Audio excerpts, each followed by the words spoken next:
Chapter 4005. There was no nervousness in her eyes when she encountered danger, only excitement and anticipation.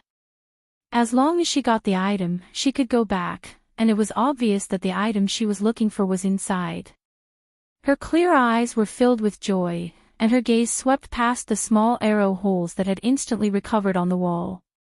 Under the circumstances where the arrows did not hit anyone, they all shot into the other party's arrow holes, and the small arrow holes on the wall were also restored to their original state. However, she stood there and did not move. Instead, she vigilantly stared at the ground and her surroundings. There was a mechanism in the passageway that led to the cave dwelling, so there must be another mechanism waiting inside. She had to take a look first, in case she left any traces that would alert the old man. After all, she did not know if she could find what she was looking for today. She looked around carefully and couldn't help pursing her lips into a smile. She turned around and walked forward. Some took big steps, some took small steps, some slightly to the left, and some lightly brushed past. After walking around and familiarizing herself with the surroundings, she went from the outer room to the inner room. When she entered, she realized that there was a completely different world inside the cave dwelling. There was a door on the left side of the cave dwelling, and behind that door was a cliff. When she saw the cliff outside the door, her eyes flashed with a glimmer of light. Why did this old man open a door here? This place was located at a high place, and once the door was opened, there was a cliff, so it was not possible to go out for a walk. The only reasonable thing was that it could be used for running. Perhaps this old man did not usually leave through the main door, but through the back door. She stretched her head slightly to look down the cliff, and could faintly hear the sound of water coming from below the cliff. Retracting her gaze, she turned her attention back to the cave dwelling, and after sweeping her gaze around, she began to search. Because she could not be found out that someone had entered, her movements were relatively small, and she tried her best not to mess up the furnishings and not leave any traces of her searching. However, after searching for 2 rounds, she did not find what she was looking for. Where did this old man hide it? She muttered softly. She crossed her arms and stared at the walls around her. She had searched and knocked on the walls, but she didn't find anything. Where could the thing be hidden in such a small place? It could not be on him, right? On the other side, in Fengzhou's courtyard. After Elder he came back, he laid down for a while and tossed and turned, but he was unable to fall asleep. He immediately jumped up and sat cross-legged on the bed for a while, thinking about what kind of person had infiltrated their sect. Since no one was talking, he got up and put on his clothes before going to the courtyard outside. Junior Brother Wan. Junior Brother Wan, are you asleep? No one in Fengzhou's room responded, as if there was no one there. The man's surname he called out for a while but didn't hear a response. He couldn't help but walk over to the door of the room. He reached out and knocked on the door. Junior Wan. Junior Wan. I'm here. A weak voice came from the room. The man with the surname He, who was leaning against the door, was startled. He forcefully pushed the door open and walked in. When he came in, he saw a person lying behind the bed curtains. The person was wrapped up in a blanket, only revealing his head. Junior Wan, what happened to you? The man's surname he asked as he stared at the person on the bed. I've been feeling unwell ever since I came back. Is something the matter, Senior Brother He? The person on the bed asked. Chapter 4006. It's fine if you're weaker than others, but I didn't expect your physique to be so weak as well. Alright, if you're not feeling well, then go back to sleep. He said disdainfully. He did not even ask if they should send someone to take a look at her. Instead, he turned around and walked out. The puppet on the bed did not move. It only glanced at him once. After he left, it closed its eyes and went back to sleep. In the great hall, when the old man heard their so-called idea, his already dark expression turned even darker. He swept his cold gaze across the crowd and said, "This idea won't work. Use the Heart Sutra to lure that person out. Even if that person really is Fengzhou, I can't possibly use the real Heart Sutra as bait." Hearing this, the crowd sighed and looked at each other. One of them said, "But Sect Master, that person hasn't made a single move. If we don't do anything, are we just going to let her continue to lie in wait?" A bloodthirsty and cold murderous intent flashed across the old man's eyes. He said gloomily, "As long as she's still in the sect, she'll definitely make a move. I don't believe that she'll be able to endure this forever. Furthermore, if that person really is Fengzhou, then she can't possibly continue to lie in wait and not make a move." Hearing this, the crowd looked at him and asked, "What do you plan to do, Sect Master?" The old man paused for a moment, then said, "Doesn't that Fengzhou have a son and a daughter? If we can't find her, won't we make a move on the people around her?" The crowd was startled and looked at each other. Actually, it wasn't that they hadn't thought of this.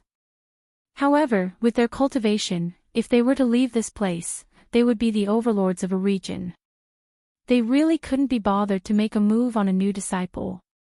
That was why they didn't mention this idea. They didn't expect that the first person to say it would be their sect master. "What? My idea isn't good?" The old man's malicious gaze swept across the crowd. "Sect Master, we'll go back and make the arrangements." The crowd hurriedly stood up and said, "Wait."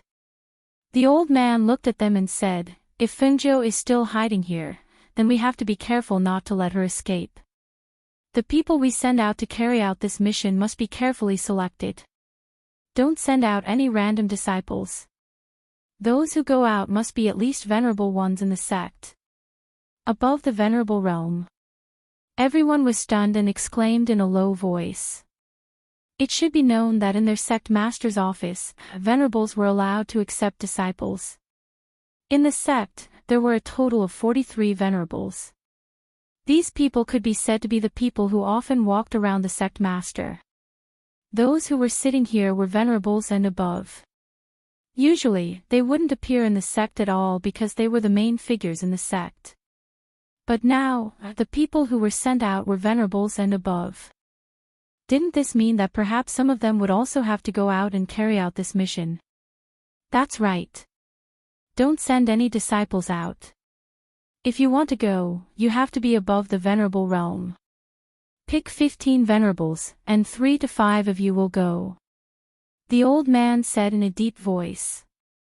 He looked at them and said, "That Fengzhou's people are all extremely strong. If you go out, you might be able to fight against them." Hearing this, the crowd didn't say anything. They were a little hesitant to go. They all knew that Fengzhou's husband was the Azure Dragon Sovereign.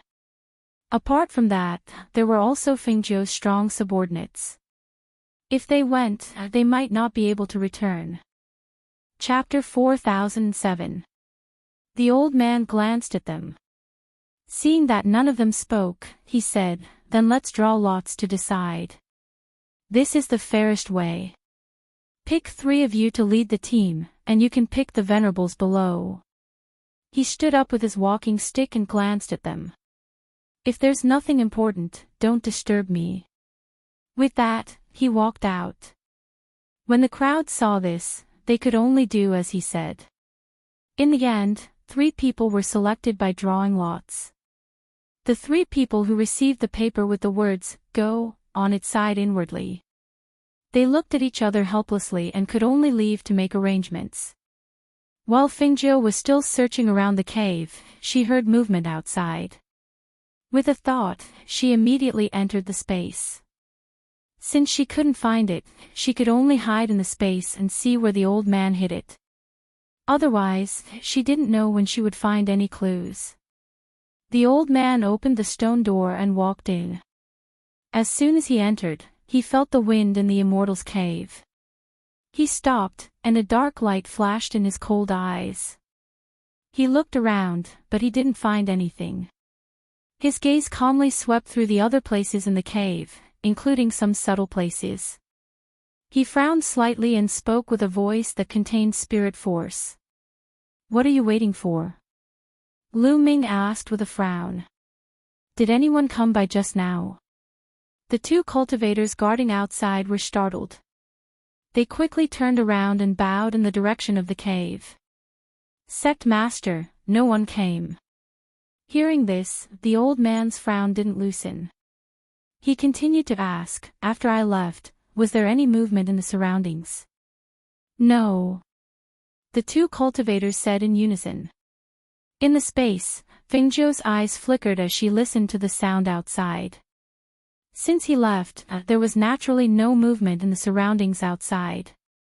This was because long before he left, she was already lurking around the cave. However, she was so careful, but the old man was still able to sense that someone had come in. This keen sense really made her not dare to let down her guard. In the space, she could only release a tiny wisp of her divine sense to explore everything outside. Now, the old man was inside the cave, so the situation was different from when she was outside the cave. Therefore, she could only quietly withdraw that wisp of divine sense.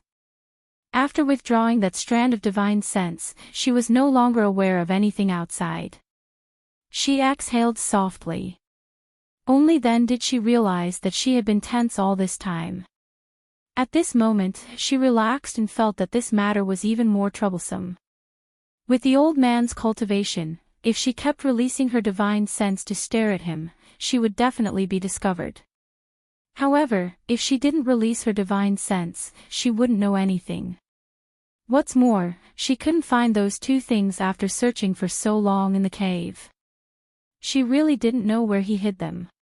In the cave, the old man opened the door and stood at the edge of the cliff. He looked at the sky outside with his hands behind his back. No one knew what he was thinking. After a while, he took a deep breath and walked down the cliff. Chapter 4008. In the space, Fengzhou's eyes moved slightly. She saw that after the old man sat down, he took out a book from his sleeve. Then, he took out another thick book and a piece of paper. He flipped through the book and translated the scriptures. She quietly withdrew her divine sense and suddenly said, "So the old man hid the things under the cliff?" She patted her head and was a little annoyed. "Why didn't I go down and look for it? Maybe both of them are under the cliff." "Master, should we go out and snatch it?" Lao Bai came over and circled around her. Fengzhou glanced at it and said, "Rob. We haven't seen the Saraira yet. If we go out now, we will only alert the enemy. There is no benefit at all. What's more, the old man is very powerful. Master, you are also very powerful. You don't have to be afraid of him. What's more, you have us." Wait said disapprovingly. Fengzhou shook her head and said, "My strength has not recovered yet. His strength is even stronger than that of Lord Azura and the others.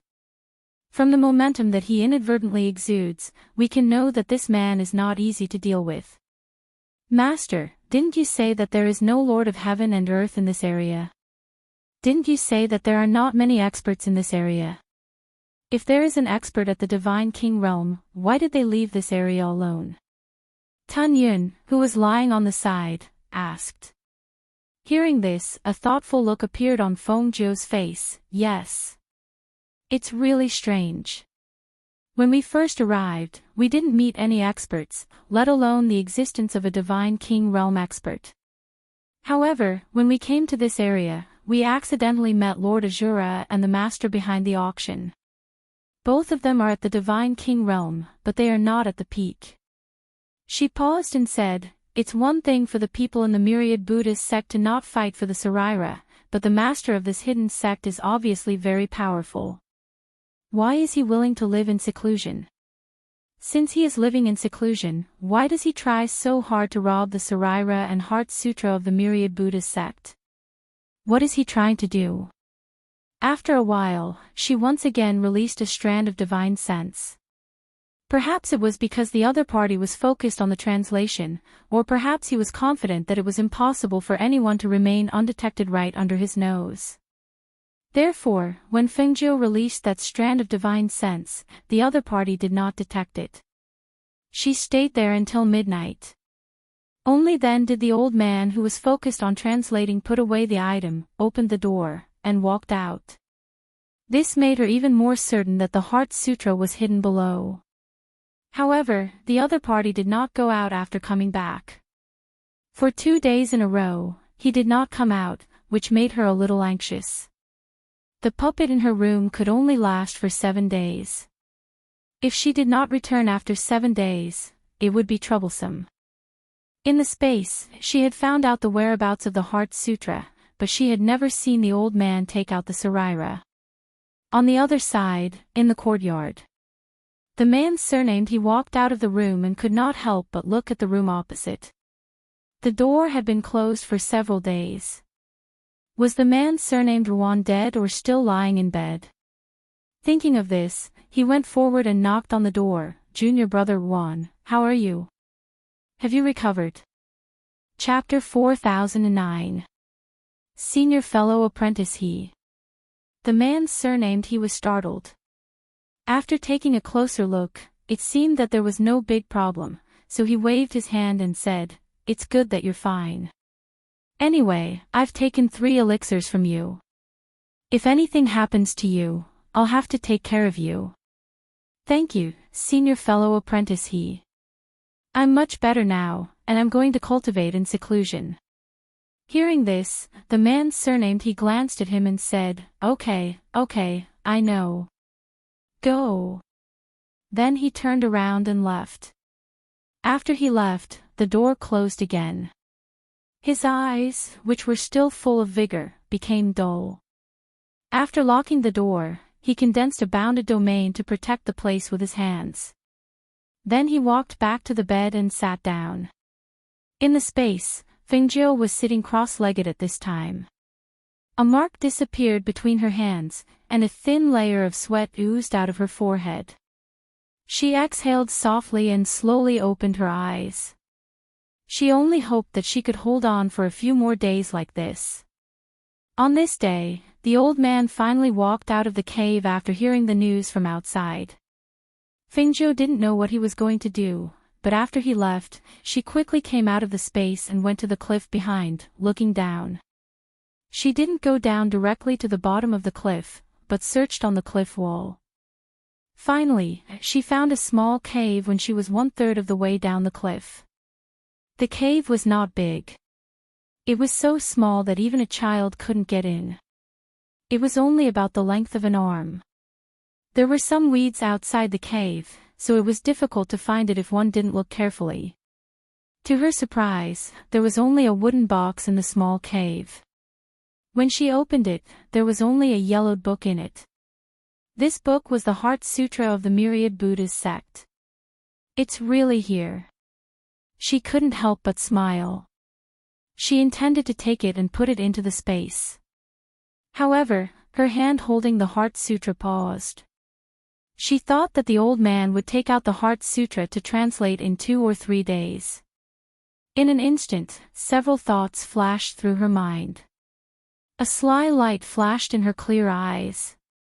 The next moment, she put the book into the space and then blocked the entrance of the cave.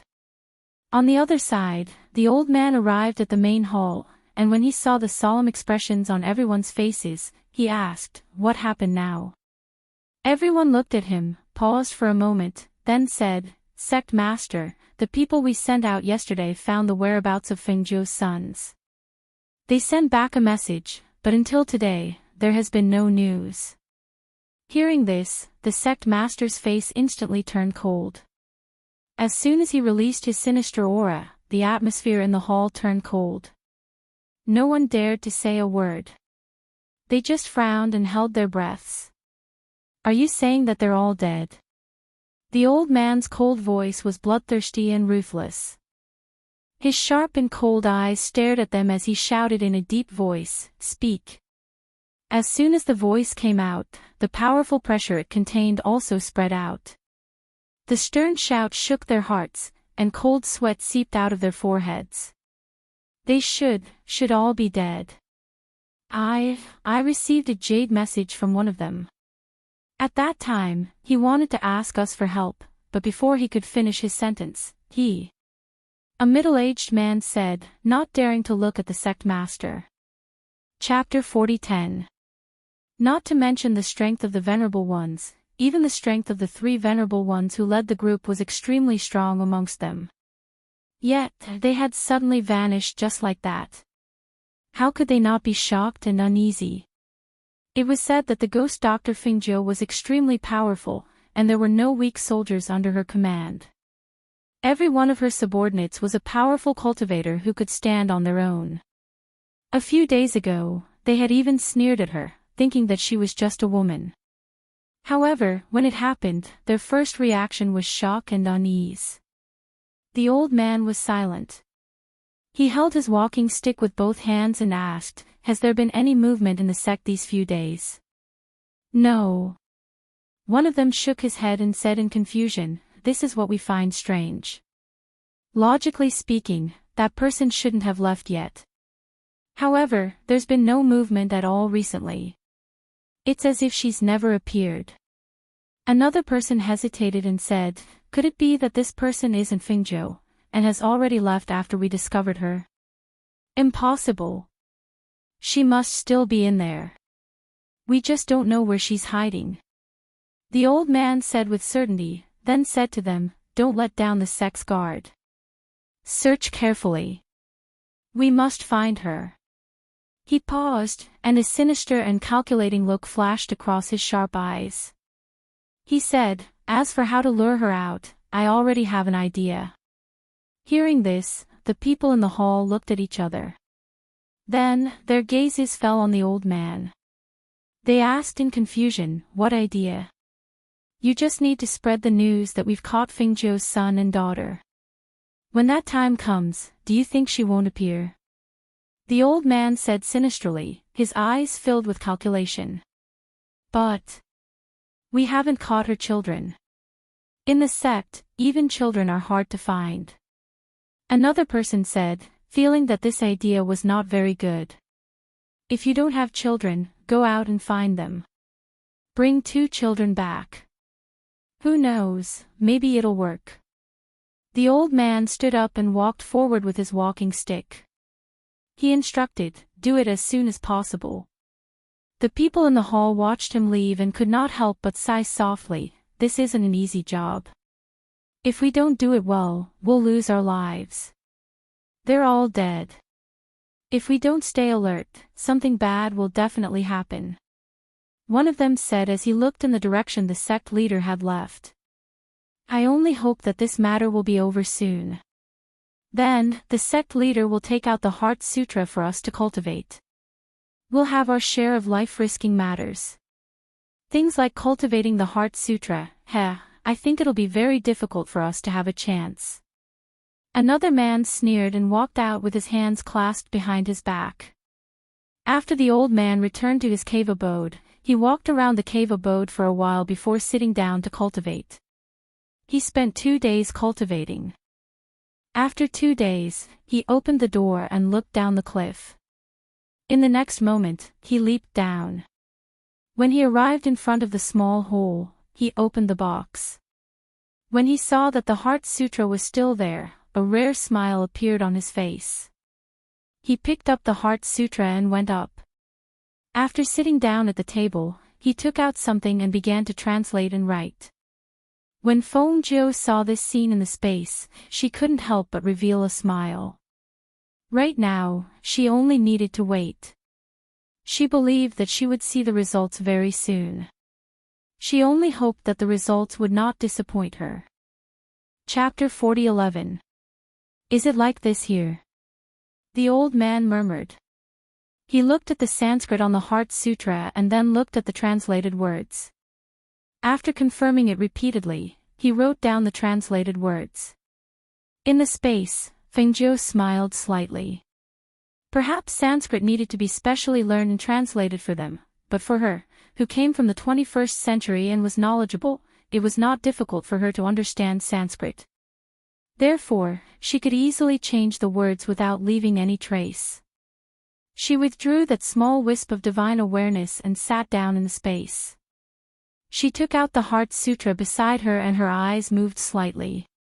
It was not that she wanted to learn it secretly, but she had memorized all the words in the fake Heart Sutra.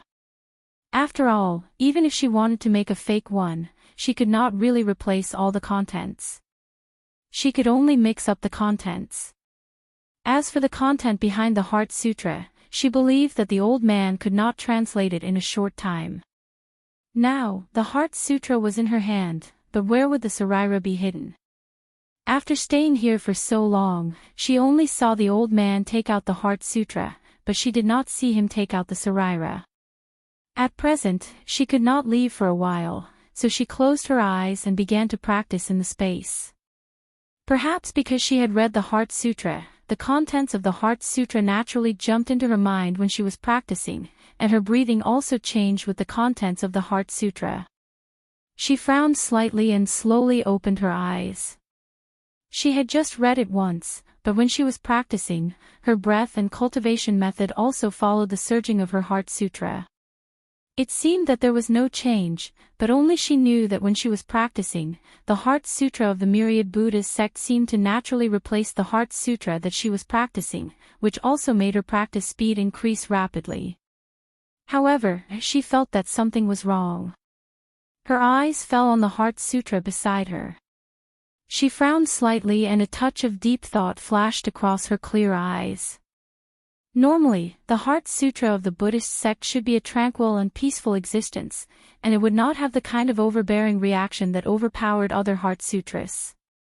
However, when she was practicing, even if she did not think about the Heart Sutra in her mind, the Heart Sutra would silently induce her to practice. "Master, what's wrong?" Seeing her like this, the ordinary swallow cloud came over to ask. Fengjiu glanced at it and said, "It's nothing. I just feel that there's something wrong with this Buddhist mantra." When Lao Bai heard her speak, he came over and looked at the Heart Sutra. He asked, "What's wrong? Is it fake?" As it said that, it seemed to have thought of something and asked curiously, "Master, will the old man outside find out that the book you burned is fake?" "I won't." Fengjiu smiled and said, "Other than the content, everything else about that book is the same. He won't be able to tell." She picked up the Heart Sutra and casually flipped through it. In her mind, she was wondering why this Heart Sutra was so strange. "Master, what is so strange about this Heart Sutra?" Tun Yun asked. Fengjiu lifted the heart and said thoughtfully, "I don't know if it's my misconception, but this Buddhist Heart Sutra has a demonic nature. As long as you read this Heart Sutra, you will be influenced by it and will involuntarily practice its Heart Sutra." Chapter 40:12. This thing is strange. Is it really a Buddhist Heart Sutra? She softly muttered and put the Heart Sutra to the side. She felt that she shouldn't look at it too much and think about it too much. Otherwise, sooner or later, there would be problems. That's right, she felt that there was a problem with this Heart Sutra. The problem wasn't that this Heart Sutra was fake, but that there was a problem with this Heart Sutra itself. Another 2 days passed here. Fengjiu, who was in the space, didn't know what was happening outside. In these 2 days, she finally managed to ignore the disturbance of the Buddhist Heart Sutra and calmed her heart to cultivate. At the same time, she was also waiting for the old man to leave the cave. On this day, early in the morning, in a house in the city, Xianyuan Mose was reading a book in the courtyard. At the same time, he was looking at the pair of children who were dancing on the small bed. Every time his cold gaze fell on the 2 children, it would involuntarily turn gentle and doting. When he saw his daughter pulling his son's clenched fist and stuffing it into her mouth, he laughed softly and shook his head. He put down the book in his hand and went forward to carry his daughter out. Are you hungry?" As if afraid of scaring his daughter, he asked in a soft voice. "Ah." The little one opened her mouth and laughed without teeth. She went forward and leaned on Xianyuanmo's chest, wanting to find something to eat. The corner of Xianyuanmo's mouth slightly hooked up. Looking at his daughter, his eyes were full of ridicule. "You, look carefully. I'm daddy, not mommy." He. The little one giggled and her saliva stained Xianyuanmo's lapel. Looking at the saliva on his lapel, Xianyuanmo's heart was very subtle. With his purity, he didn't seem to resist his daughter's saliva. No, it should be said that he didn't dislike it. Because this was his son's saliva, and not someone else's. "Qingqing, go prepare some food." Xianyuanmo looked at Bai Qingqing, who was waiting at the side, and ordered. "Yes." Bai Qingqing responded and walked out. Lang Hua and Du Fan walked in from outside. After glancing at Hui Lang, Ying Yi, and Lang Shuang, they bowed to Xianyuanmo. "Yalma Lord. How is it?" Xianyuanmo asked as he held his daughter's hand. "I've investigated thoroughly. Those people are from that hidden sect. However, after this incident, they didn't send anyone else. I don't know what they're up to." Du Fan said as his gaze fell on Xianyuanmo. Xianyuanmo looked up at them and asked, "Did your master send you any news?" "No." The two shook their heads. After a pause, Lang Hua said, "Yalma Lord, should we go and help our master? According to what we've heard in the past 2 days, the strength of the master of this hidden sect is unfathomable. I'm afraid that with our master's current strength, it'll be difficult for her to resist. If something really happens, she'll be alone outside without anyone to help her." Xianyuanmo's gaze fell on his daughter in his arms and his eyes flashed. It wasn't that he didn't want to help her, but he knew that she valued her own safety more than the safety of her 2 children. If he went and handed the children over to them, not to mention her, even he wouldn't be at ease. After remaining silent for a long time, he said, "This area is filled with all sorts of people, and there are many experts that are unknown to the world. Since that's the case, let's borrow their strength and wipe out this hidden sect." Chapter 40:13. Xianyuanmo raised his eyes and looked ahead. His deep voice was filled with pressure as he slowly said, "In the name of the ghost Dr. Fingzhou, I send out a hero's invitation and invite the experts of this region to come forward and help." Their hearts trembled as they recalled the scene of their master using the name of the Phoenix Dr. Fingzhou to invite experts from all over the world to help during the great battle back then. However, the situation today could not be compared to that time. If they sent out a hero's invitation, wouldn't it be too? Thinking of this, Lang Hua and Du Fan looked at each other. Then, Du Fan opened his mouth and asked, "Yalma Lord, compared to the battle back then, this hidden sect today can only be said to pale in comparison. It's not worth mentioning. In fact, with our strength, we can destroy this hidden sect on our own. If we use the name of the ghost Dr. Fingzhou to summon experts from all over the world, wouldn't we be thinking too highly of this hidden sect?" "No." After he placed his daughter back on the small bed, he stood with his hands behind his back and looked at them. "I'm not doing this just to destroy that hidden sect. I'm taking advantage of the situation and paving the way for Audiobook." He walked as he said, "This region is not under anyone's control yet. Since that's the case, if she accepts it, it will only be beneficial for her.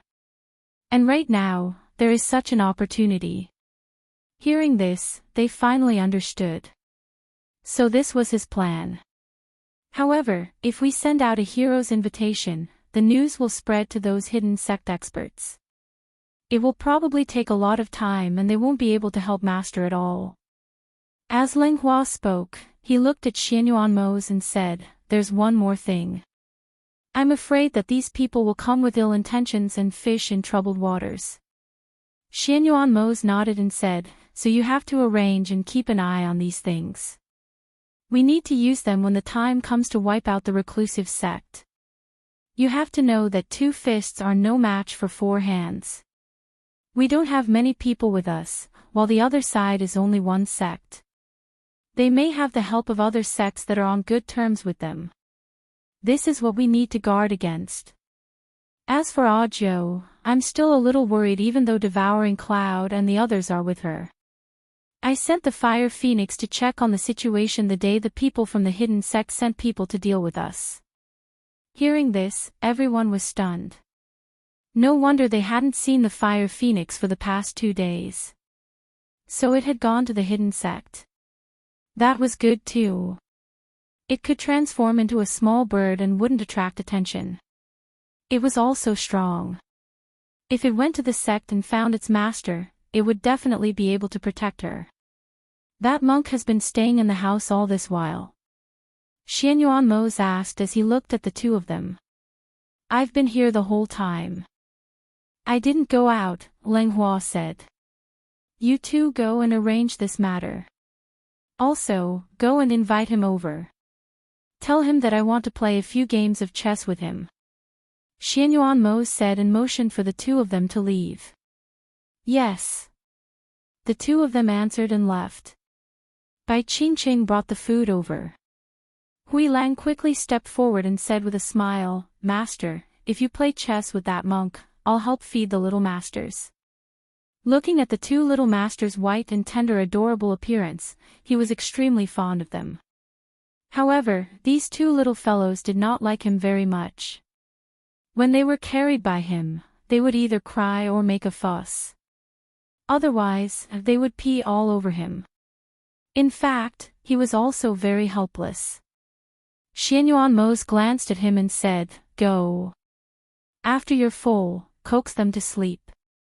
Chapter 40:14. Not long after, the monk walked in slowly. He put his palms together and bowed to Xianyuan Mose, Greetings, benefactor. Master, please take a seat. Xianyuan Mose gestured. He had already set up the chessboard. Ling Shuang served 2 cups of hot tea and then retreated to the side. The monk slowly walked forward and sat down. When he heard the 2 children's giggling, he looked sideways. He saw that the 2 chubby children were being fed in their arms. There was a smile on their delicate faces. There was only joy and carefree in their pure eyes, as well as curiosity about the world. Seeing this, he sighed softly in his heart. He shook his head secretly and withdrew his gaze. He murmured Amitabha in his heart. Xianyuan Mose's gaze fell on him. He saw that after he sat down, he looked at the 2 children. When a trace of pity flashed in his peaceful eyes, a deep light flashed in his eyes. His deep black eyes glanced at the pair of children and then fell on the monk. There was a trace of thoughtfulness on his face. The monk looked at the 2 children with a strange gaze. That feeling made him a little unhappy and a little uneasy. His and Aju's children were dragons and phoenixes among men from the moment they were born. From the moment they were born, their starting point was far higher than many people in the world. When they were born, they were blessed by experts from all over the world. In addition, the 2 children were also cute and had their own characteristics. But why was the monk looking at them with pity in his eyes? He retracted his gaze and hid the expression in his eyes. He picked up the tea beside him and took a sip. Then, he asked casually, Master, you've been living with us for a while now. What do you think of our son and daughter? Hearing this, the others in the courtyard were a little confused.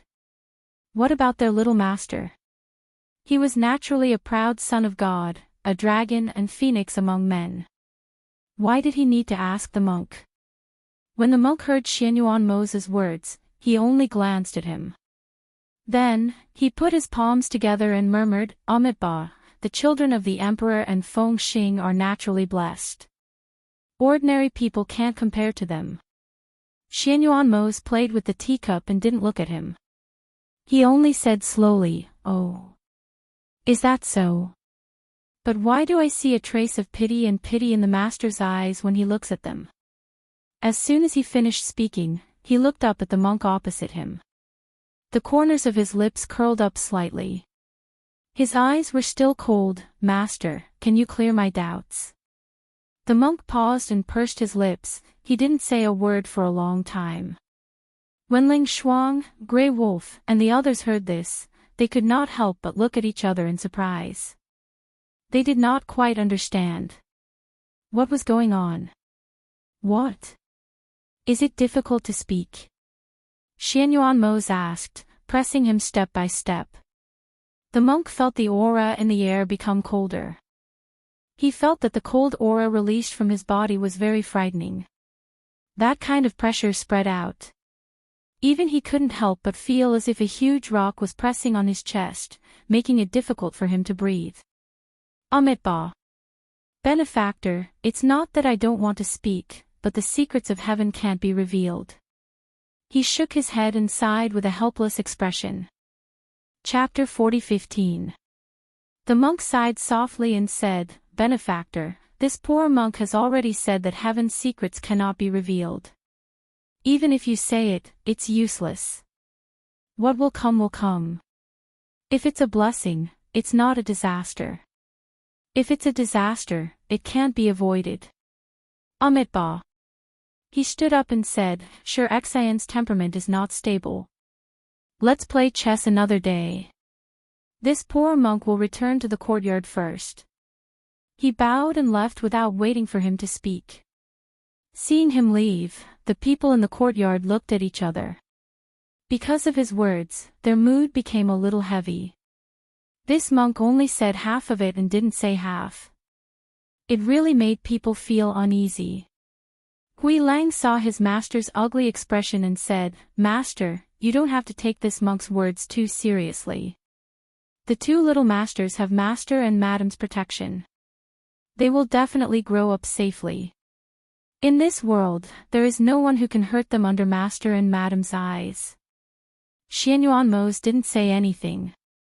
He just held the teacup in his hand and remained silent. Although he didn't want to believe it, he had to be careful when it came to the two children. But, what was it that made that monk always put on an expression that said heaven's secrets couldn't be revealed? Suppressing the thoughts in his heart, he decided to take Feng Jiu and his son and daughter back after dealing with the matters here. As long as Feng Jiu became the master of this world and opened a path to immortality in this heaven realm, it would be able to lead to the world where they originally lived.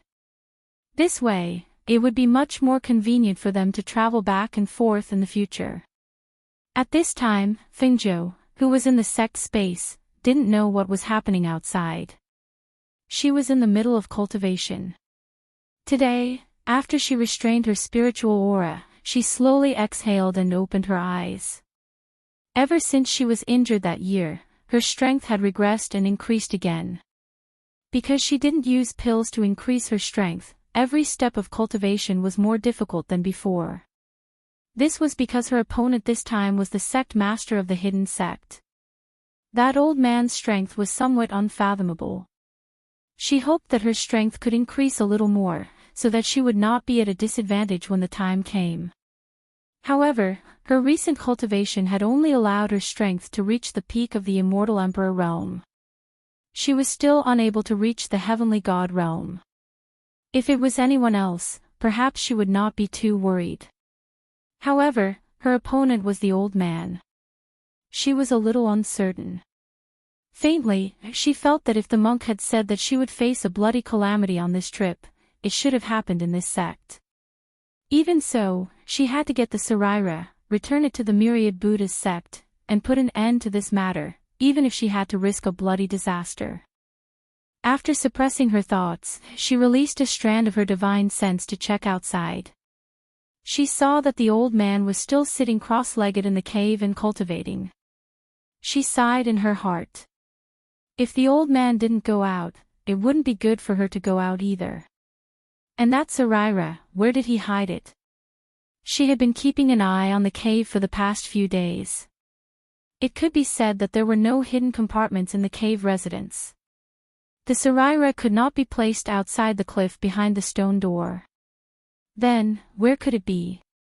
She calmed down and thought, if it was her, where would she hide the relic? Chapter 40:16.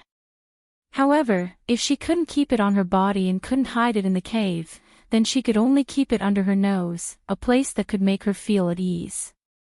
As soon as this thought flashed through her mind, her heart moved. Under her nose, a place that could make her feel at ease. There weren't many places like this, and the scope of her search had been reduced by a lot. Her gaze followed the strand of divine sense and looked outside. Her gaze fell on the old man who was cultivating. After sweeping a circle around him, she looked at a place 1 meter away from him. When her gaze swept past him, she saw that there were very ordinary things around her. There was no place to hide anything. Just as she was feeling puzzled, she suddenly saw the old man open his eyes. He seemed to have noticed something and glanced around. At that moment, she immediately stopped her divine sense and watched quietly without moving at all. The old man frowned and looked around. He pursed his lips and stood up. He brushed his robe and walked out. With a move of his hand, he used his spirit force to draw the walking stick from the side of the wall into his palm. Then, he supported himself with the walking stick and walked out step by step. Looking at this scene, Fengzhou's eyes narrowed. The thing that she had been ignoring clearly leaped into her eyes at this moment. Yes. Why didn't she think of the walking stick in the old man's hand? That was something that never left his hand, and that walking stick itself was an immortal tool. Could the relic be hidden in that walking stick? The more she thought about it, the more she felt that it was possible. Besides the walking stick that never left his hand, there seemed to be no other place that could make him feel more at ease to put away the relic. Sensing that the old man had gone outside, she waited for a while before releasing her divine sense. After detecting that he was no longer outside the cave, she walked out of the space in a flash. Her gaze swept around the cave, paused for a moment, and then quietly walked out. However, just as she walked out of the cave, a fierce wind blade formed into a stream of air and suddenly attacked her from the side. The monstrous murderous aura contained in it was extremely terrifying. Almost at that moment, all the hair on her body stood up. Her body reacted instinctively and quickly retreated. At the same time, her palm condensed a stream of air and attacked it. Hoo! Bang! The fierce airflow made a whistling sound, and the powerful airflow pressure in the air was released at that moment. The collision of the two forces was like two thunderbolts striking each other, making a loud bang. The spiritual chi airflow visible to the naked eye was like water ripples in the air, spreading outwards. The fog in front of the cave was swept away by this stream of air. The two people outside were faintly seen being sent flying by the powerful stream of air. They let out miserable cries and fell to the ground for a long time without any movement. Ghosts, Dr. Fengzhou's good. No wonder I've always felt that someone's eyes. You've been hiding in my cave for a long time. You're really bold. His sinister voice was filled with murderous intent. The pressure of an expert had already been released the moment they exchanged blows. Now, it filled the air, forming a powerful airflow that prevented people with lower strength from getting close at all. Chapter 40:17. Your vigilance is not bad. I've been hiding for so long, yet you were still able to discover me. You were able to determine my identity with a single sentence. You're definitely not simple. As Fengzhou spoke, her gloomy gaze fell upon the old man. When she thought of the sudden attack, a cold light flashed across her eyes. If she had not dodged quickly, she would have been lying on the ground and waiting to be slaughtered. This old man was the only person in the entire hidden sect that she was wary of. She never thought that the two of them would meet under such circumstances. The other party's chi concealing technique had been cultivated to the point of perfection. Even she had not been able to detect him hiding outside. He was truly not simple. The old man's eyes were gloomy as he stared coldly at Fengzhou, whose face was covered by a black cloth. That cave dwelling is only so big. It's impossible for anyone to hide inside. So, where did you come from? The corners of Fengzhou's lips curled up. With a move of her hand, a green sword appeared in her hand with a whoosh. The sharp sword, which was suffused with a green light, surged with spiritual energy, and the sword she whistled out. Her clear and cold voice sounded from her mouth. This, you don't need to know. As soon as her voice fell, her body technique swept out like a ghost. Her extremely fast body technique made it impossible for anyone to see her moves clearly. All they could see was a green light sweeping out. In the blink of an eye, it transformed into several green lights that attacked the old man. Her aura was fierce and unstoppable. Whoosh! Whoosh whoosh! The old man immediately used the walking stick in his hand to block the attacks. The spiritual energy in his palm surged and several air blades shot towards Fingzhou like sharp swords. Every attack of his contained the might of a godly king. It could be said that once his powerful aura surged, it enveloped the entire mountain. As the two of them exchanged blows, the other people in the hidden sect noticed the commotion and rushed over almost immediately. However, before they could get close, they were stunned by the powerful aura that enveloped the main peak. This aura, we can't get close at all. A middle-aged man exclaimed. His face was filled with shock. Even if they wanted to see what was going on, they could not get close at all. This is the pressure of a God-King expert, as well as an ancient pressure. An old man frowned and said. He looked at the scene on the main peak in the distance inside. Fengzhou is really here. The other person's expression changed slightly as he said, but she appeared before the sect leader even asked us to do what we were told to do. Wouldn't the two children who were already sent to the sect be of no use? A beautiful woman with a lock of hair said with a cold smile on her beautiful face, that's hard to say. The people next to her heard her words and couldn't help but look at her. They asked in confusion, what's wrong? Do you have any good ideas? The beautiful woman sneered as she watched the battle on the main peak. Because they were quite far away, they could only see the two streams of air fighting, but could not see the figures of the other party. Therefore, she said, let's wait for a while. Based on the sect leader's strength, she shouldn't have lost to Fingzhou. Moreover, didn't they say that her strength had fallen greatly? As he spoke, a loud rumbling sound spread out from the main peak, and then countless astral swords collided with the airflow, causing the surroundings of the main peak to be smashed into pieces, and trees fell one after another. Chapter 40:18. Two figures, one gray and one black, rose into the air from the airflow. Their attacks were so fast that even the disciples could not see their moves clearly. After the two exchanged more than a dozen moves, they were both knocked back by a heavy blow. The pressure and spirit force below also slowly dissipated. At this moment, the eyes of the entire sect fell on the black figure. There was curiosity and shock in their eyes. They did not expect that the one lurking in their sect was Ghost Dr. Fingzhou. They also did not expect that a woman could have the strength to fight with their sect master. However, her face was still covered with a black veil. No one could see her face, but the aura and pressure released from her body were extremely frightening. So she is Ghost Dr. Fingzhou. It is said that she is the Lord of Heaven and Earth in other heaven realms. Her strength has already reached the Divine King realm.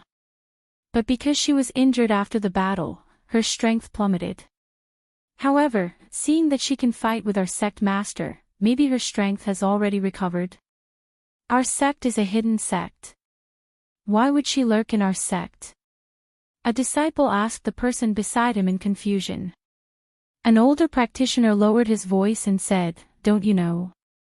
There is a private rumor in the sect that our sect master has a sacrificial seed and a heart sutra. These two things were obtained from the myriad Buddha's sect. It is said that the strength of those who cultivate the heart sutra of the Buddhist sect will improve very quickly. And no matter what kind of cultivation, the speed of improvement will be several times faster than usual. But what does this have to do with Fingzhou? Another person asked in confusion. That's why you are not well informed.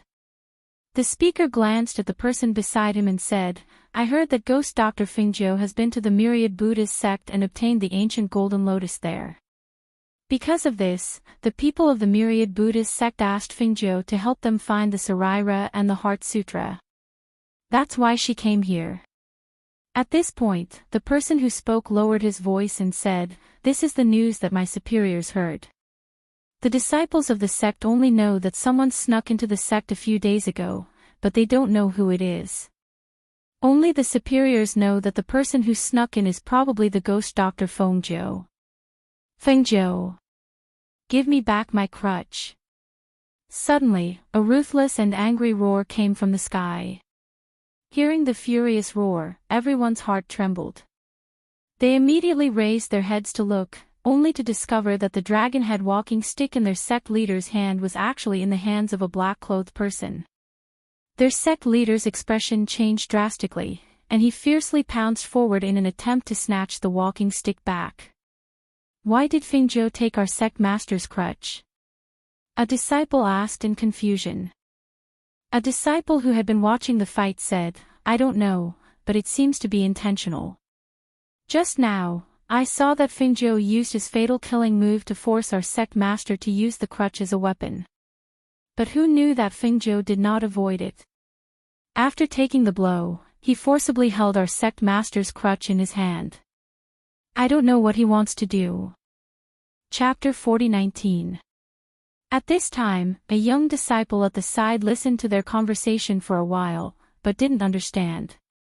Thus, he asked, "Senior brother, who is this ghost Dr. Fingzhou? Where did she come from? How come I've never heard of her before?" When the man at the side heard this, he glanced at him and said, "I've never heard of this ghost Dr. Fingzhou before, but recently, there have been rumors about her outside. Moreover, the upper echelons of the sect all know about her origins. It's said that she's the Lord of Heaven and Earth from another heaven realm, and is very powerful."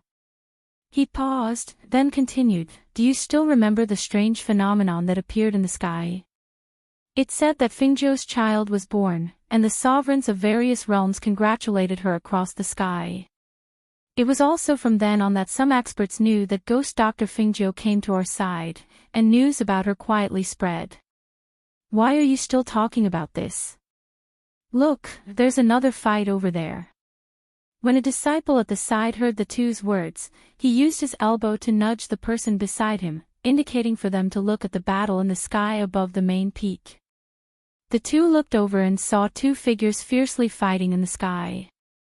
Fengzhou took their sect master's dragon head walking stick and put it into her space. Their sect master was so anxious that his expression changed, and his attacks became somewhat crazy and irritable. Because of the change in his attacks, he almost used all of his strength to try and kill the other party. The black-clothed Fingzhou was quickly dodging, but because of the difference in strength, she couldn't block his crazy attacks. Pooh! A heavy blow, a fist landed heavily on Fingzhou's body, causing her to spit out a mouthful of blood and her body to retreat a few meters. "Hand over the walking stick," the old man said in a gloomy voice. His voice was filled with hostility and bloodthirsty killing intent, and his powerful pressure and spiritual aura gradually darkened, becoming somewhat uncontrollable. Seeing the change in the other party's aura, Fingzhou raised her hand to wipe the blood from the corner of her mouth and couldn't hide her shock. If she hadn't been fighting with this old man all this while, she wouldn't have dared to believe that the difference between a person before and after could be so great. Although the other party's previous attacks were fierce and ferocious, they were not crazy or desperate. But now, this old man was going all out to kill her. This kind of reckless fighting style made her a little overwhelmed. Moreover, her current strength was not enough to support her for a long battle. If he couldn't win after a short battle, then he could only retreat. However, now that she had taken the risk of being seriously injured to snatch the crutch and put it into her space, the old man was also going all out, not giving her the slightest chance to escape. It was really hard to get off the tiger. "Give me back my crutches. Return it to me." The sinister voice contained a powerful pressure and attacked again. The airflow and pressure in the air surged along with his aura, covering the sky. The aura surging from his body gradually turned black. His eyes were blood red as if he was possessed, and Fengjiu was a little frightened. As far as she was concerned, this old man had gone mad. Chapter 40:20. Furthermore, what shocked her even more was that the other party's power and aura had suddenly soared. The surging aura from his body inexplicably caused the Heart Sutra that she had suppressed to appear in her mind. Even the aura in her body began to rapidly revolve because of the Heart Sutra that had suddenly appeared in her mind. Damn it! She cursed under her breath. Her expression was as cold as frost. She did not have time to think too much and could only use all her strength to fight. However, the old man's attacks were as fierce as a storm. The disparity in power caused her to retreat step by step and was at a disadvantage. Her body was also riddled with wounds from the other party's fierce attacks. Fresh blood soaked through her black robes. The attacks were like icy blades as they slashed across her body. Seeing that the situation was becoming increasingly disadvantageous for her, her eyes flashed and a cold glint flashed across her eyes. With a flip of her hand, a pill appeared in her palm and she quickly swallowed it. In the blink of an eye, the green lotus chi in her body circulated and healed her wounds. At the same time, she used her spiritual energy and aura to activate the pill that she had swallowed. In the next moment, the spiritual energy and aura on her body rose sharply. Under the impact of the powerful airflow, her black robes, along with the black cloth covering her face, were instantly torn apart and scattered in the air, revealing her peerless beauty and dazzling red robes. At that moment, it was as if the entire sky had become bright and dazzling. The people from the sect watched from afar and could not help but widen their eyes. Their eyes were filled with amazement and shock. Was this the true face of the legendary ghost Dr. Fengjiu? It was so dazzling that no one could take their eyes off her. In the air, the red figure standing in the air exuded a powerful pressure and aura. It was the domineering aura of a ruler that towered over the heavens and earth. It was an intimidating aura that was naturally released from her body. Compared to her aura, her peerless beauty did not seem as outstanding. However, when they saw the figure standing in the air, the red robes fluttering in the airflow, and the scene of that peerless beauty like Ling Shuang, their hearts trembled. Their burning gazes only reflected the dazzling figure. The elders in the sect looked at the dazzling figure with indescribable complexity and disbelief in their hearts. It was rumored that the ghost Dr. Fengjiu was peerless and unparalleled in her generation, with experts from all over the world bowing down to her. They did not believe it at first. After all, in their eyes, she was just a beautiful woman.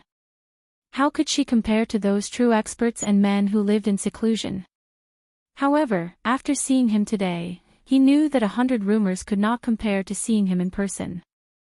This ghost Dr. Fengjiu was truly worthy of being called a legend. Phew! Rumble! The powerful airflow formed a whirlpool, and a flame was released from Fengjiu's body. Following the swirling airflow, the flame turned into a terrifying attack towards their sovereign. For some reason, the aura that surged out from their sect master's body made them feel inexplicably demonic. The two powerful airflows rubbed against each other and collided fiercely in mid-air, creating a loud bang. Sparks flew along with the airflow and splashed down, like dazzling fireworks in the sky that fell below the sect master. Chapter 40:21. When the people who had been watching the battle saw the sect burning, they quickly reacted and shouted, "Put out the fire! Put out the fire!" For a moment, the people in the sect were in a mess. The old man ignored the people below and stared at Fengjiu, repeating over and over again, "Give it back to me! Give it back to me!" Fengjiu turned around and retreated, sneering, "Do you want your walking stick? Or do you want the relic hidden in the walking stick? However, this relic doesn't seem to be yours, right?"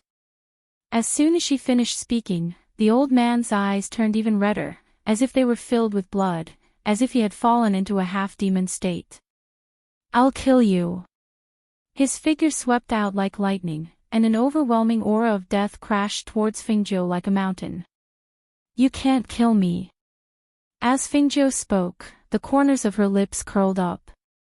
As she dodged the old man's attack, she was about to retreat when she heard a voice containing spiritual aura penetrating the chaos in the sect and entering her ears. "Fingzhou, do you want your child to die?" The woman's voice was filled with viciousness and chilliness. As soon as she spoke, the cries of a baby reached her ears, causing her heart to tremble violently. For a moment, she was distracted, giving the crazed old man an opportunity to take advantage of. Bang! In that moment of distraction, she was sent flying from mid-air and crashed to the ground. The blood in her body surged violently, and she spat out a mouthful of blood.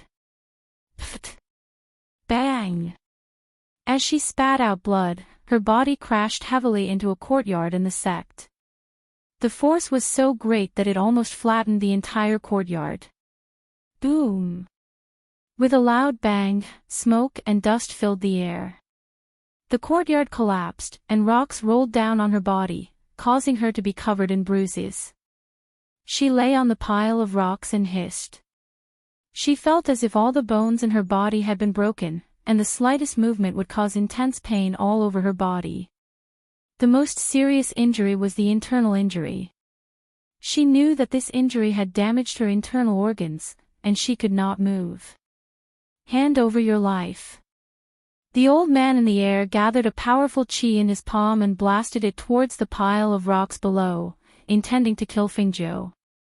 However, right at this moment, the cry of a phoenix resounded from the sky.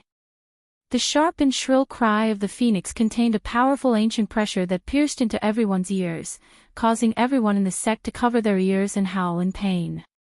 They looked up into the sky, only to see a huge fire phoenix covered in flames descending from the sky. It flapped its wings, raised its head, and let out a cry. It swooped down from the sky at an extremely fast speed, using its wings to block their sect master's attack towards the pile of rocks. Bang! "Master, let's go!" The fire phoenix shouted anxiously. Because the old man's attack was too fierce, and because of the close distance, it didn't have time to save its master. It could only block the attack with its wings, and at the same time, use its claws to grab Fingzhou, who was lying under the rubble, and rescue him. "Fire Phoenix, how are the children?"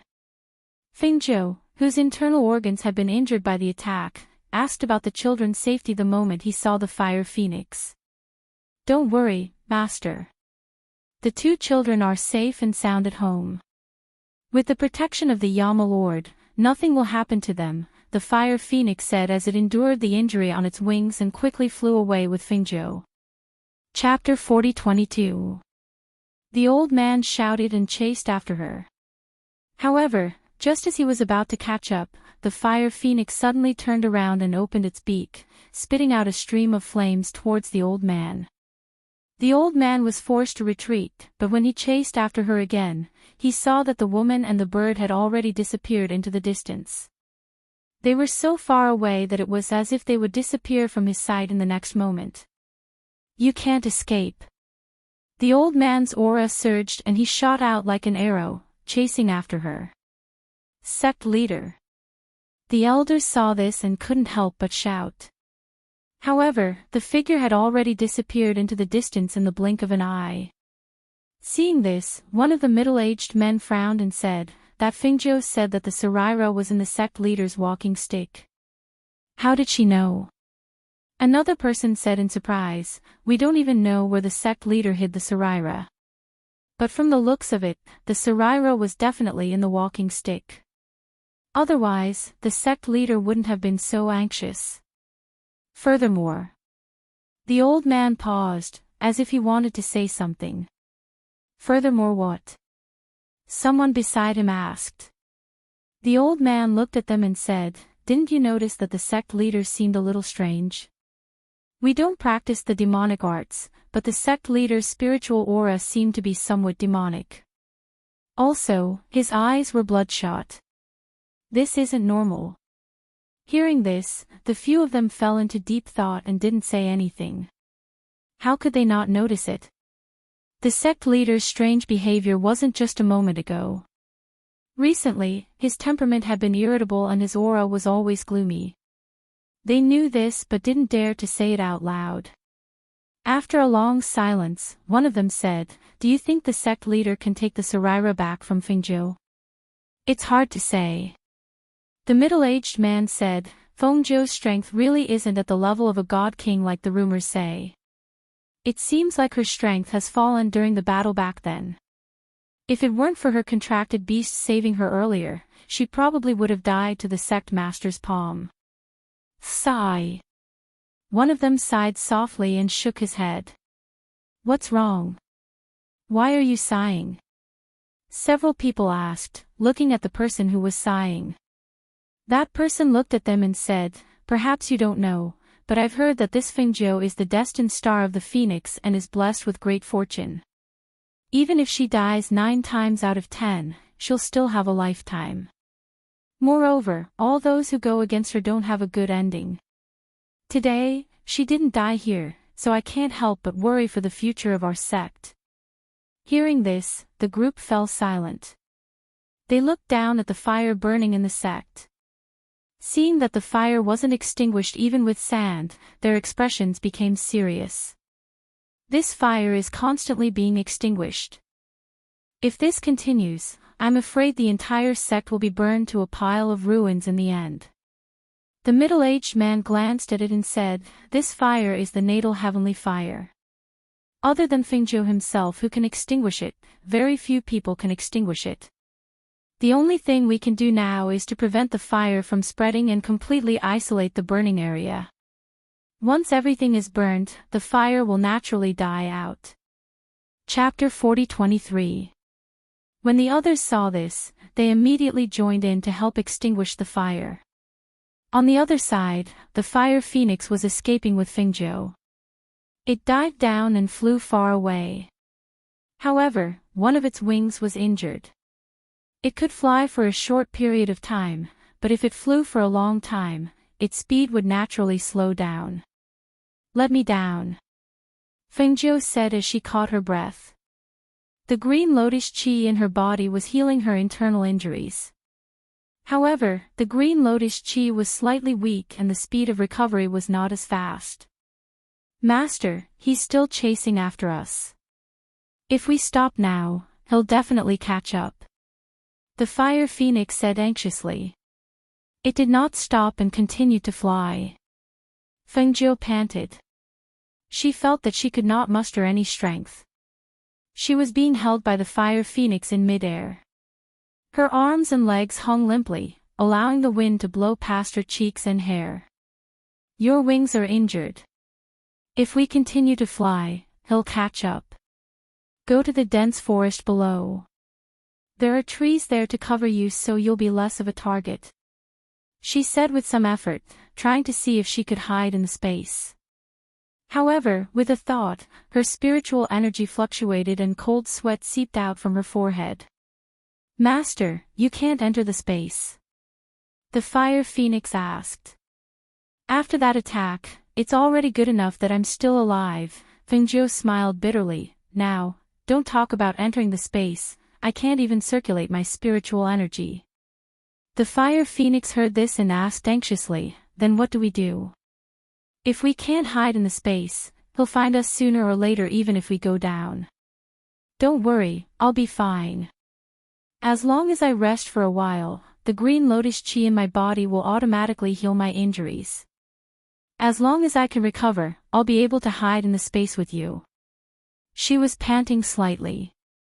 As she spoke, her injuries were aggravated and her face became paler. Hearing this, the fire phoenix brought her down to the dense forest. When they reached the bottom, the fire phoenix said, "Master, you rest here. I'll lure him away." "Wait." Fengzhou pulled its leg and said, "Don't go. Let Devouring Cloud and the others go. Its wings were injured. If it went, it might not be able to escape." The fire phoenix paused for a moment, glanced at her injured wing, and said, "It's fine, Master. I'll go. Ask Devourer Cloud and Senior White to guard you. That person will only chase after me if I lure him away." Only then will I be able to buy more time for Master. Your injury won't do. That person is coming. There's no time. As the fire phoenix spoke, it pushed away Fingzhou's hand that was grabbing onto it. Then, it skimmed through the dense forest for a while, moving further away from Fingzhou before flying into the air to attract the attention of the sect leader. Fire Phoenix! Fingzhou shouted. In her panic, she spat out a mouthful of blood. She leaned against the tree and panted, calling for Tun Yun, Lao Bai, and the others. Master! The three contracted beasts came out. Other than Tun Yun, the mother beast that had been cultivating all this time also came out. Lao Bai came to Fingzhou and paced around anxiously. Master, how are you? Are you all right? Master! The two Tun Yun beasts called out. Seeing how pale Fingzhou's face was, they were also very anxious. Chapter 40-24. Hearing this, the cloud-swallowing beasts looked at each other and looked at her worriedly. But Master, you...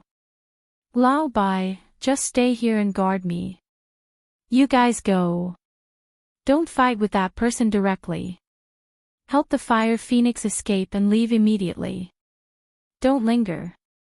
Fengzhou instructed them to quickly help the fire phoenix out of danger. Seeing this, the cloud-swallowing beasts nodded. We understand, Master.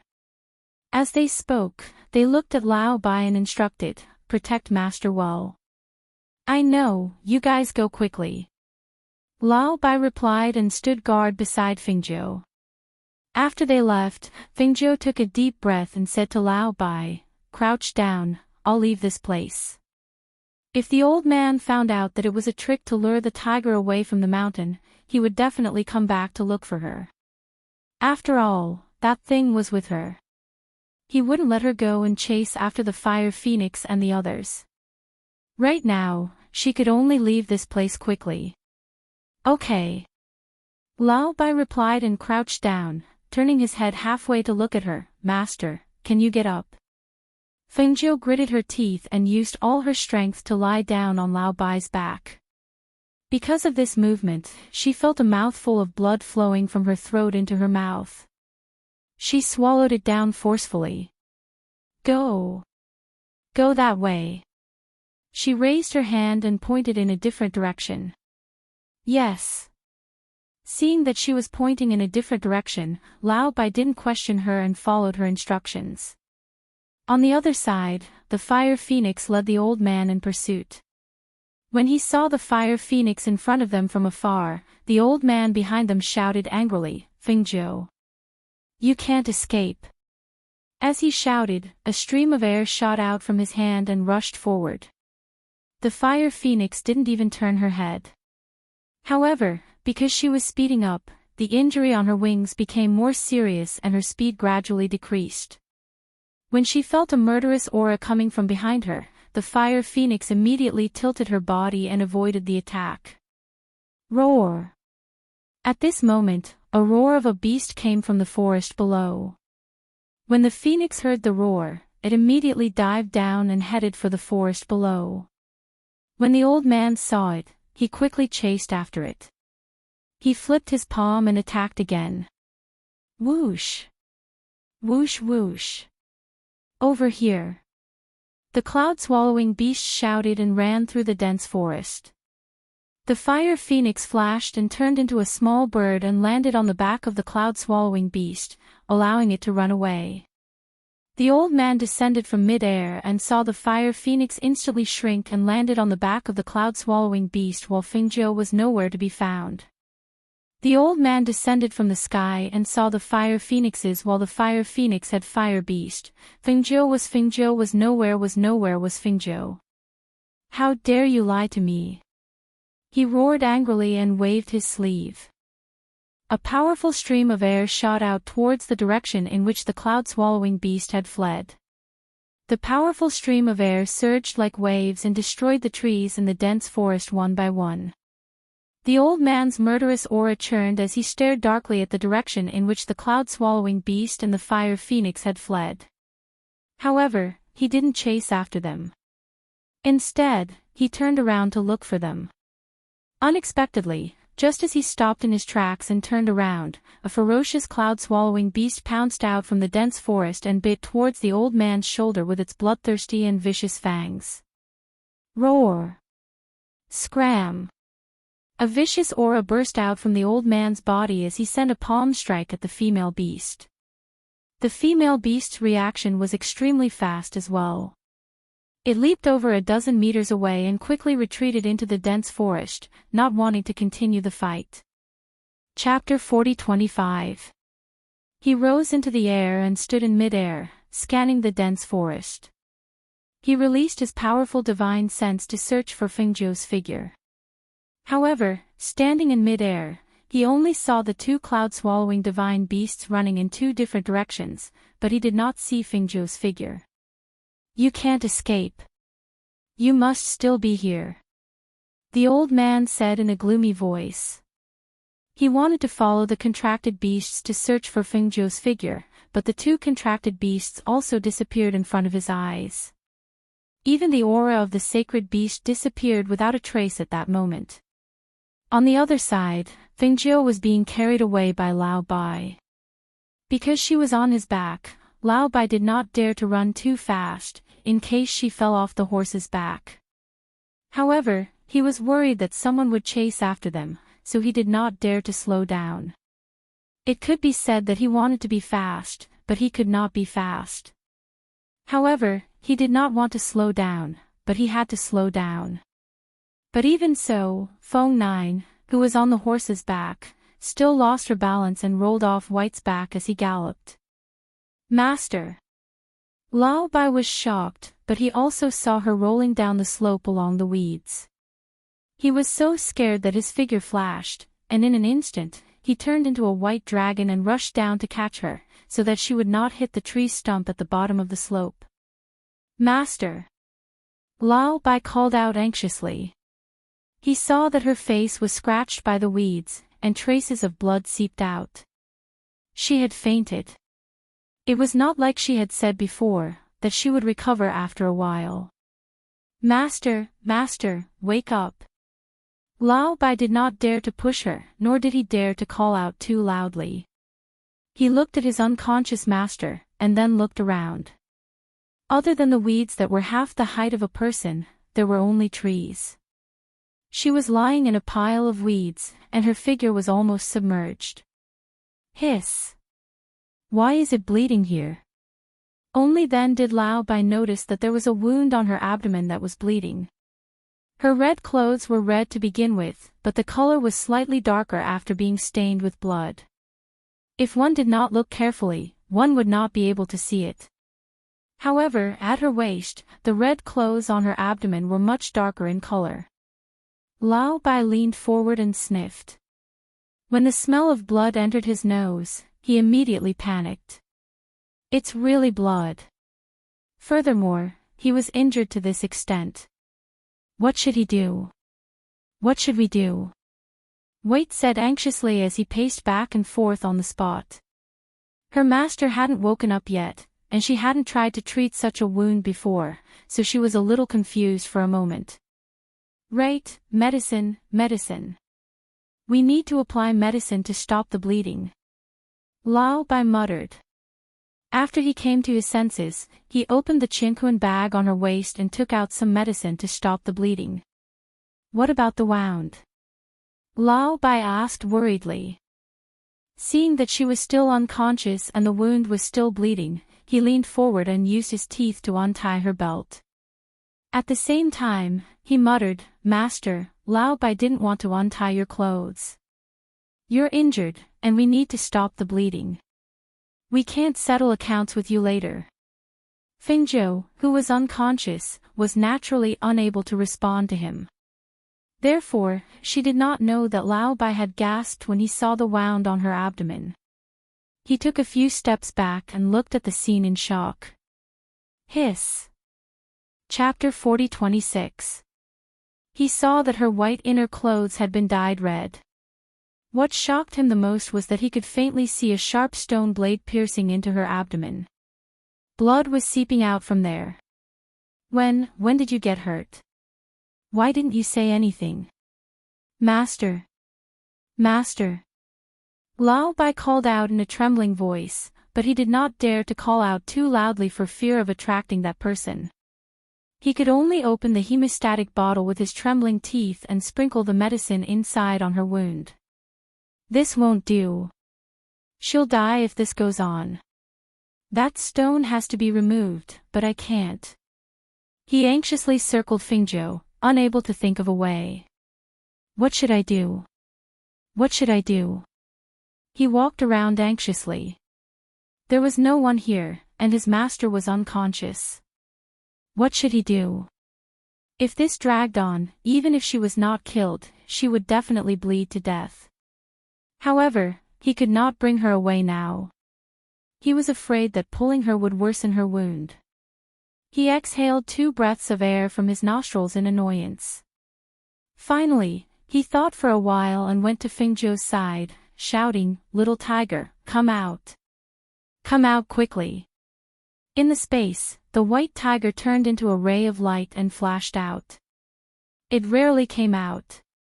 When it saw Fingzhou unconscious and covered in blood, its eyes immediately shone with a fierce light. How did Master get hurt like this? Don't talk about it.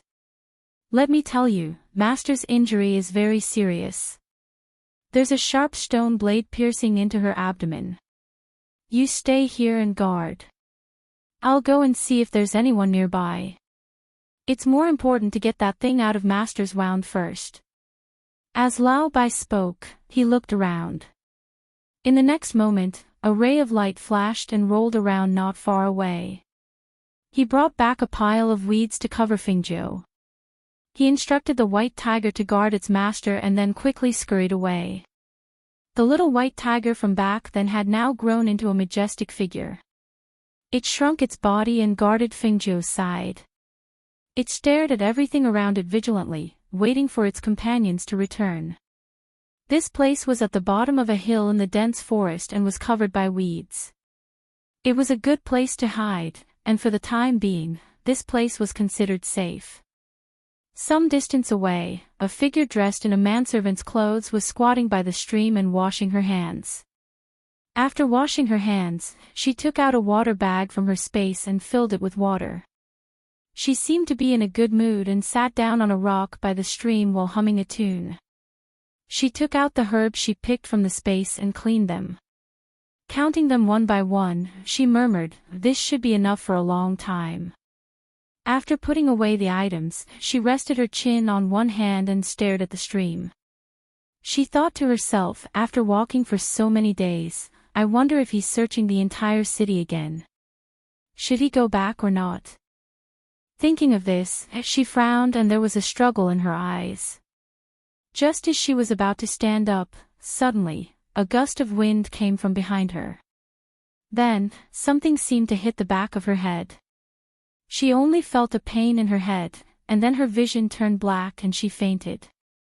Lao Bai glanced at the unconscious human with some disdain. He knew at a glance that it was a woman, but she was dressed in a manservant's clothes. Her face was so dark that he couldn't see her face clearly. He didn't know who she was, but he had no other choice. Chapter 40:27. Lao Bai tossed the person onto the ground and said, "Master is injured, and there's something on the wound that needs to be removed. I'll capture this human and let her treat Master's wound." When it heard this, the white tiger still stared vigilantly at the unconscious human and asked, "What if this human takes advantage of this opportunity to harm Master?" Lao Bai glanced at the unconscious human and said, "With the 2 of us here to keep an eye on her, she wouldn't dare to harm Master even if she had 10 times the courage." As it spoke, it transformed from the white dragon into its horse form and used its hoof to push the unconscious human. "Wake up, hurry up and wake up." When she felt someone pushing her, the woman on the ground gradually regained consciousness and opened her eyes.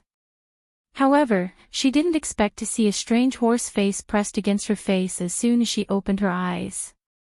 She was so frightened that she instinctively wanted to scream.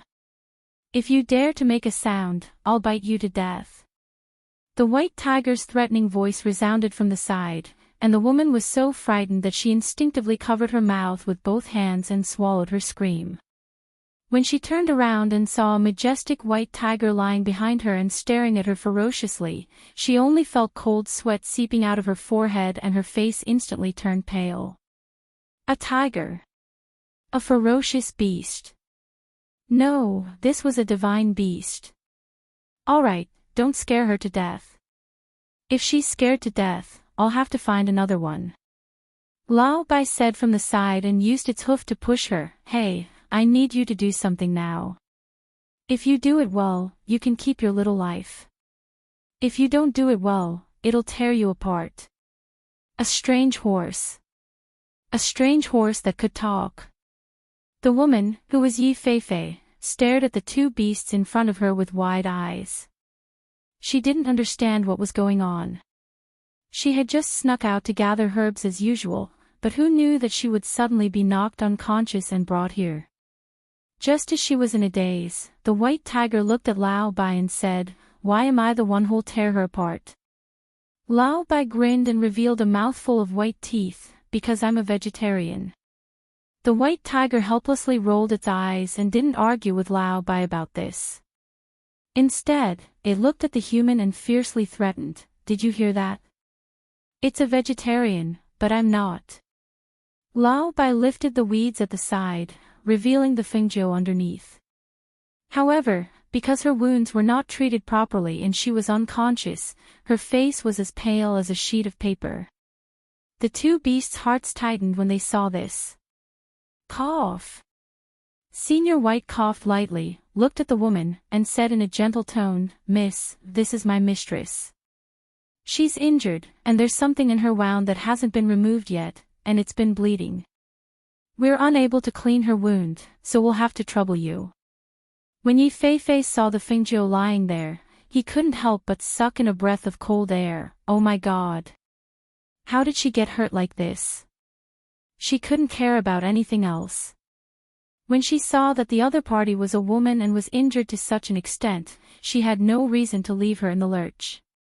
She immediately stepped forward and said, "She's lost so much blood. If this continues, she'll definitely die."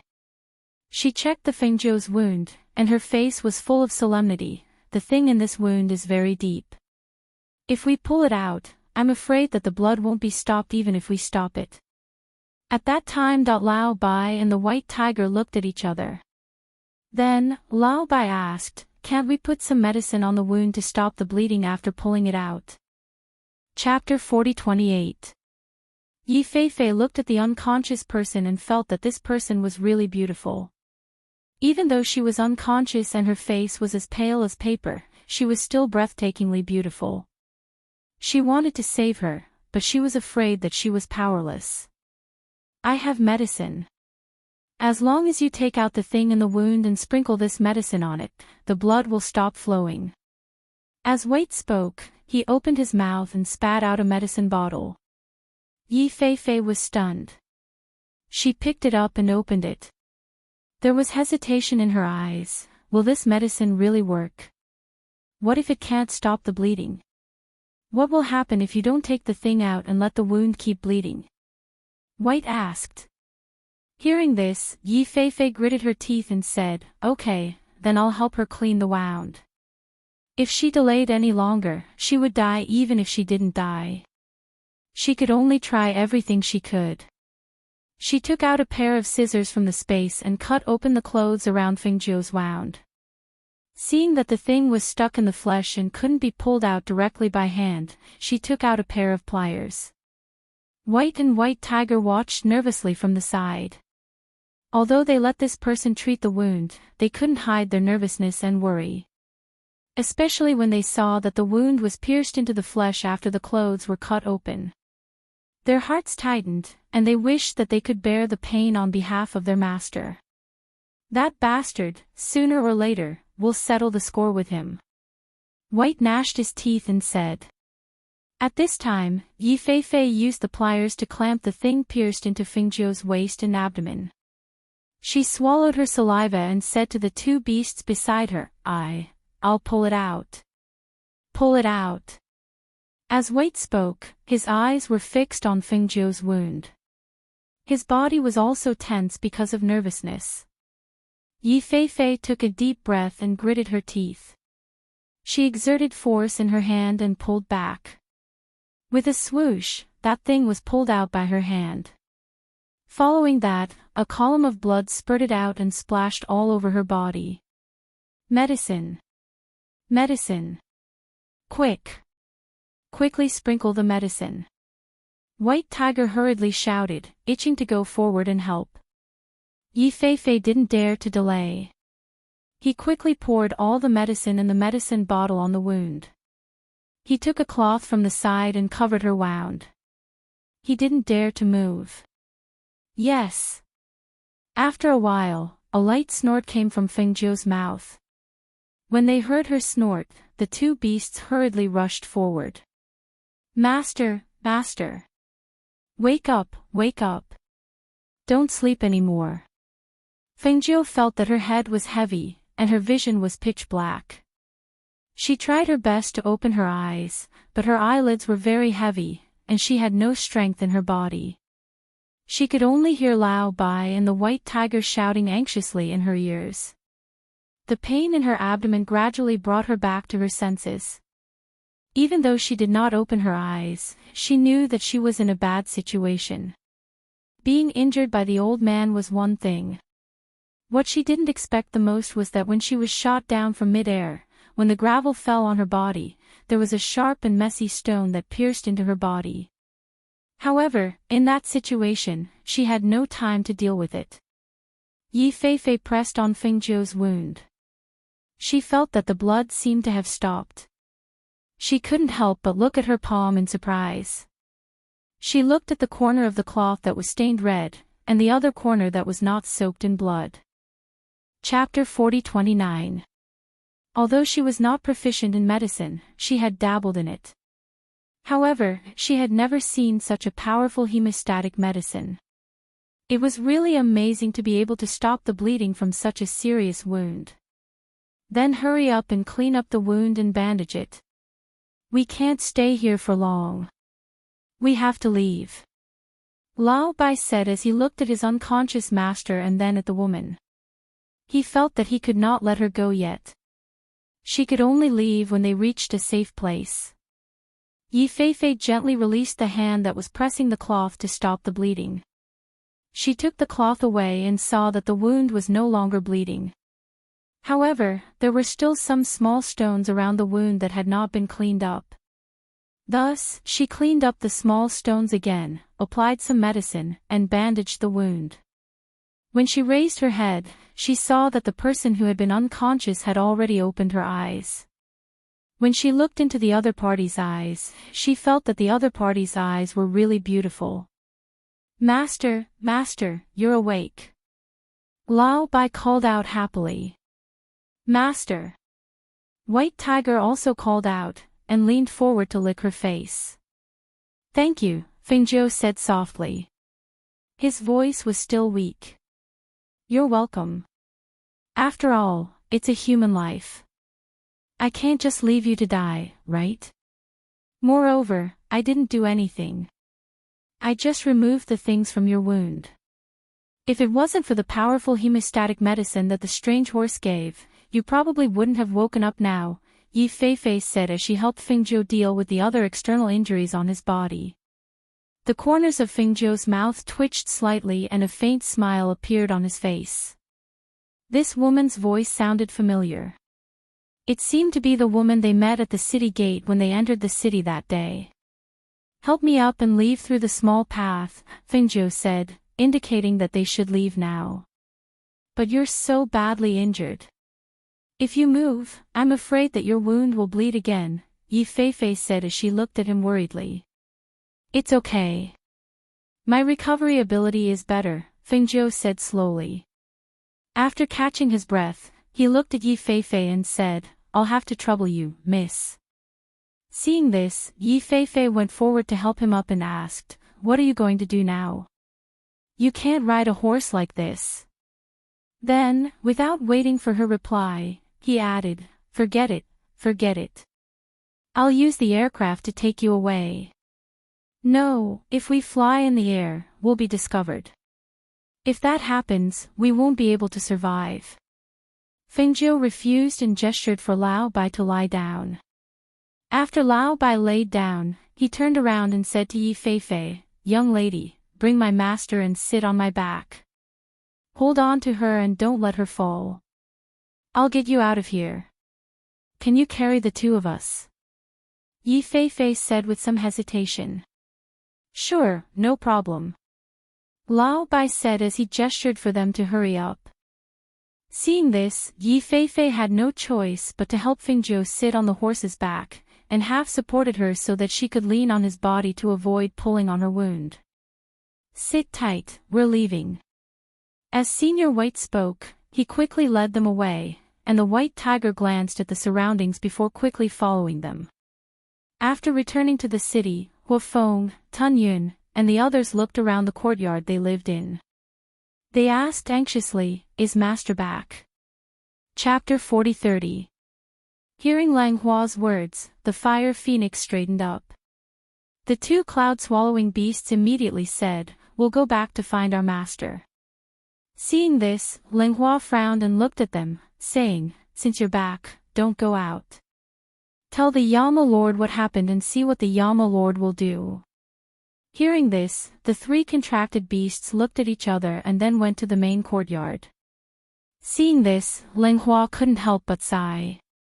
He looked at the sky in the courtyard and murmured worriedly, "Master, where are you now? How are you? When will you be back?" When the three contracted beasts came to the main courtyard and explained the situation to Xianyuan Mose, they saw that he didn't speak, so they just stood there quietly and didn't dare to move. After a long while, they heard his voice. "So you didn't go back to look for her after you lured that person away? So you don't even know where she is? You don't know if she's dead or alive, and when will she be back?" Xianyuan Mose's voice was low and steady, with a natural but powerful aura.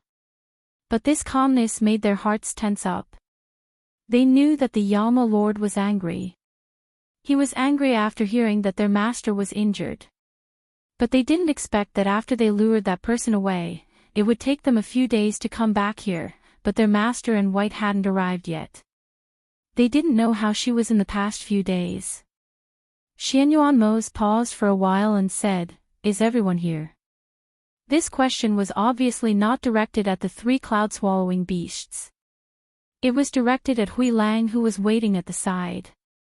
Hearing this, Hui Lang stepped forward and said, "Master, Du Fan has been taking care of them. Listen to my orders. Pass down the order. Have Qi Kong and the others bring people to the secluded sect. This sovereign wants that sect to disappear from this world. Kill them on the spot. Don't leave a single one alive." His voice was cold and piercing. As soon as he spoke, Hui Lang immediately responded and left quickly. "Ing Yi, how's the arrangement I asked you to make?" Xianyuan Mose asked. He played with the teacup in one hand, but didn't drink half a sip of water. "The arrangements have been made." Ing Yi came out from the shadows and said, "Bring Fire Phoenix and the others over." With a wave of his hand, he stood up. With one hand behind his back, he slowly clenched it into a fist. Cracking sounds could be heard as his knuckles tightened. At the same time, Fengjiu, Lao Bai, the white tiger, and the woman called Yi Feifei were resting under a tree on a remote path far away from here. From that day until now, they had been walking on this path for several days. In order to avoid being killed by that person, Fengjiu chose to take a detour around the path. Aside from the fact that the path was not flat, it was also quite far. They had to take a detour of more than half the distance to return to the city.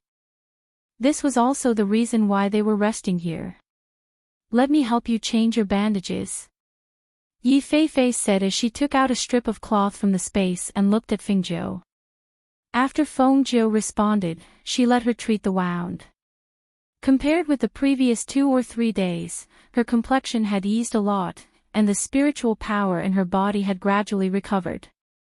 Her internal injuries had also recovered a lot, but it was still impossible for her to be the same as before. Chapter 40-31. She watched as Yi Feifei helped her treat her wounds. Seeing her serious expression, the corners of her lips curled up slightly, revealing a smile. After Yi Feifei helped her change the dressing on her wounds, she raised her head to see her smiling. She couldn't help but ask in surprise, "What are you smiling about?" Although the two of them had walked together for a few days, neither of them had asked about the other's matters. She didn't ask why she was injured to this extent. Who was chasing after her? She also didn't ask who she was. Why did she appear here?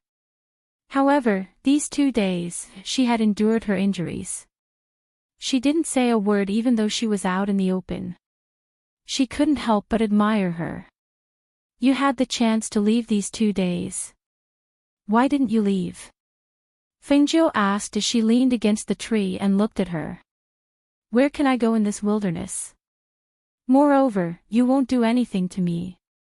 Yi Feifei said as she walked to the side and sat down. She looked at her with her clear eyes and said, however, your body's recovery ability is really good. You didn't take care of your injuries and you actually recovered so quickly. Fengjiu smiled faintly. That was natural. Although the green lotus qi in her body was small, it was constantly healing her body. Not only the wounds on her waist and abdomen, even the injuries on her body were gradually recovering. Naturally, it's because my pills are not ordinary. She smiled and took out a few spirit fruits from her space and handed them to her. Fill your stomach. Seeing her take out this kind of spirit fruit again, Yi Feifei's eyes couldn't help but move slightly as she said, this kind of spirit fruit is very precious. Why do you always take it out for me to eat? It's just a few spirit fruits. What's so precious about it? She smiled and shook her head, saying, this kind of fruit, other than having a good taste, can also replenish spiritual energy and recover physical strength. We're currently on the run and can't start a fire in case we attract pursuers. Just take this fruit to fill your stomach. Hearing this, Yi Feifei didn't say anything else. She only took the spirit fruit and thanked her before eating it in small bites. Her family background was not bad, but it was impossible for her to eat this kind of spirit fruit for fun. Firstly, the spirit fruit was expensive, and secondly, even if she wanted to buy it, it might not be sold in the city. She leaned against the wall and rested. Because she was in good spirits, Fengjiu asked with a smile, why did a girl like you run to such a faraway place? That place is a few days away from the nearest town, and you're still alone.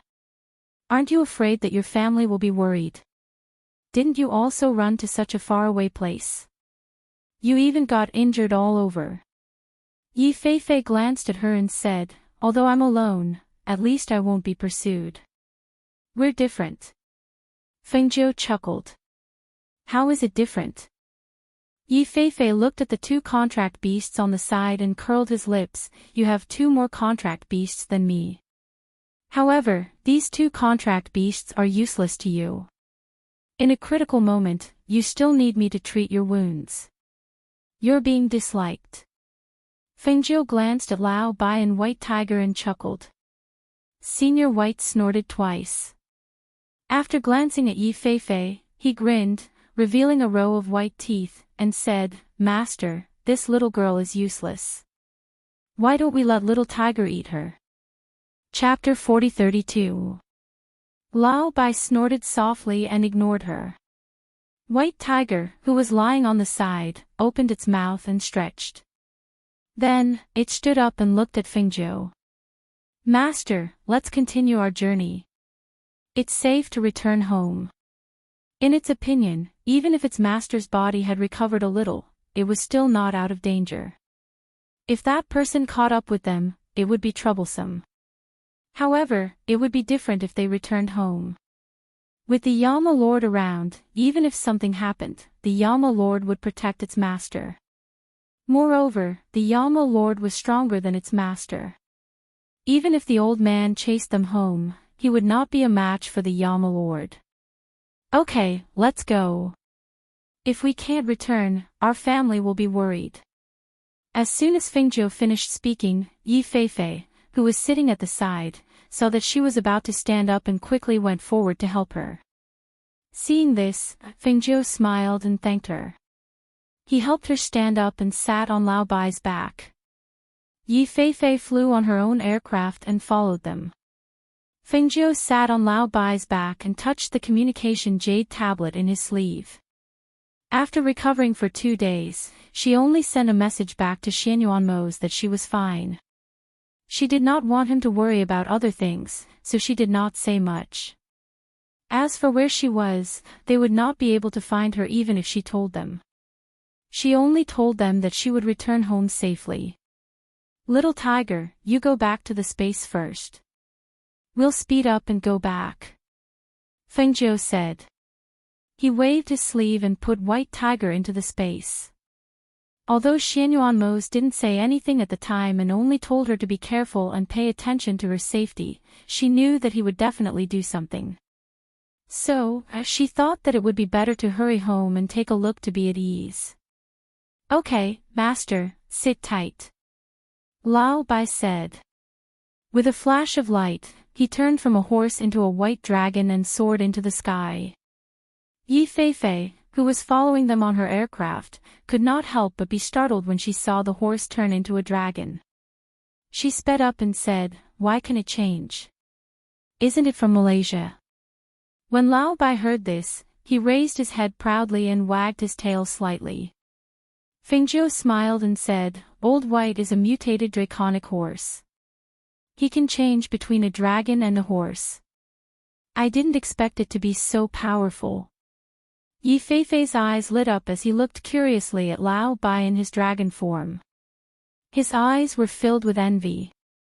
She didn't have a contract beast, because most people could only have one contract beast, so they wanted to find a stronger one. But it wasn't easy to find a strong contract beast. Fingzhou, who was in a hurry to return to the city, did not know what was happening at the secluded sect under Xianyuanmo's arrangement. She also did not know that the secluded sect, which had been hiding from the world for many years, was in danger of being exterminated a few days after she left. 2 days later, when Fingzhou, Yi Feifei, and Lao Bai were resting at the bottom of a slope, Lao Bai, who was originally lying down, quickly stood up and said to Fingzhou, "Master, someone is coming. I'll go and see who it is." Then, without waiting for Fingzhou to speak, he walked down the slope in the direction of the sound. He stuck his head out from the bottom of the slope and looked up the path. When he saw it, he could not help but be startled. Then, his eyes shone with surprise. Chapter 40-33. When Du Fan and Ling Shuang heard the sound and looked in that direction, they saw Lao Bai rushing out. When they saw him, they looked at each other and smiled. Seeing Lao Bai meant that their master was here. Fortunately, they found him. "Lao Bai, where's our master? How is she? Is she okay?" Du Fan asked, and quickly walked to his side with Ling Shuang. "Our master is injured.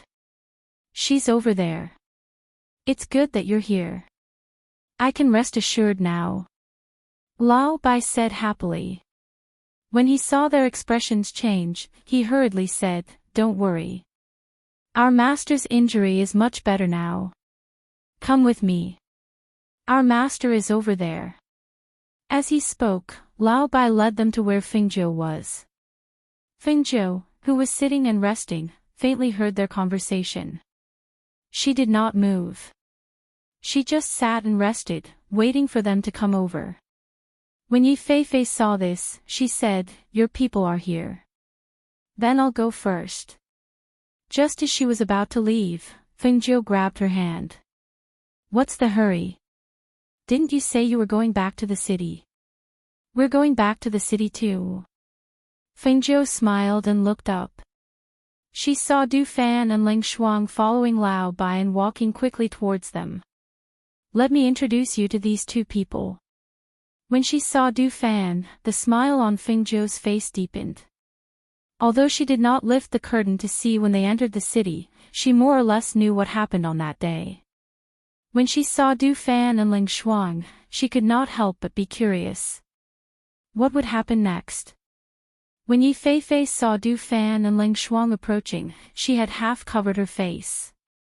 She did not expect to meet these two people, and she did not expect that the woman who had taken care of her for several days would be their master. Thinking of the day when she threw herself on the man and said those words when she entered the city, her face couldn't help but feel a little hot. For the past few days, she had not met anyone because she had been walking on the mountain path. She had also washed away the red birthmark on her face with medicine, but she did not think that the other party would not recognize her. It's over, it's over. What should I do? She lowered her head to avoid him, feeling extremely anxious. What's over? Fengjiu asked with a smile. Master. Du Fan and Ling Shuang walked forward and saw a woman curled up beside Fengjiu with her head half buried, and their master holding her hand. Seeing this, Du Fan frowned and immediately went forward to lift the woman up. Where did you come from? He lifted her up, but was interrupted by Fengjiu before he could finish his sentence. Du Fan, don't hurt her. Hiss. Ouch, ouch, ouch.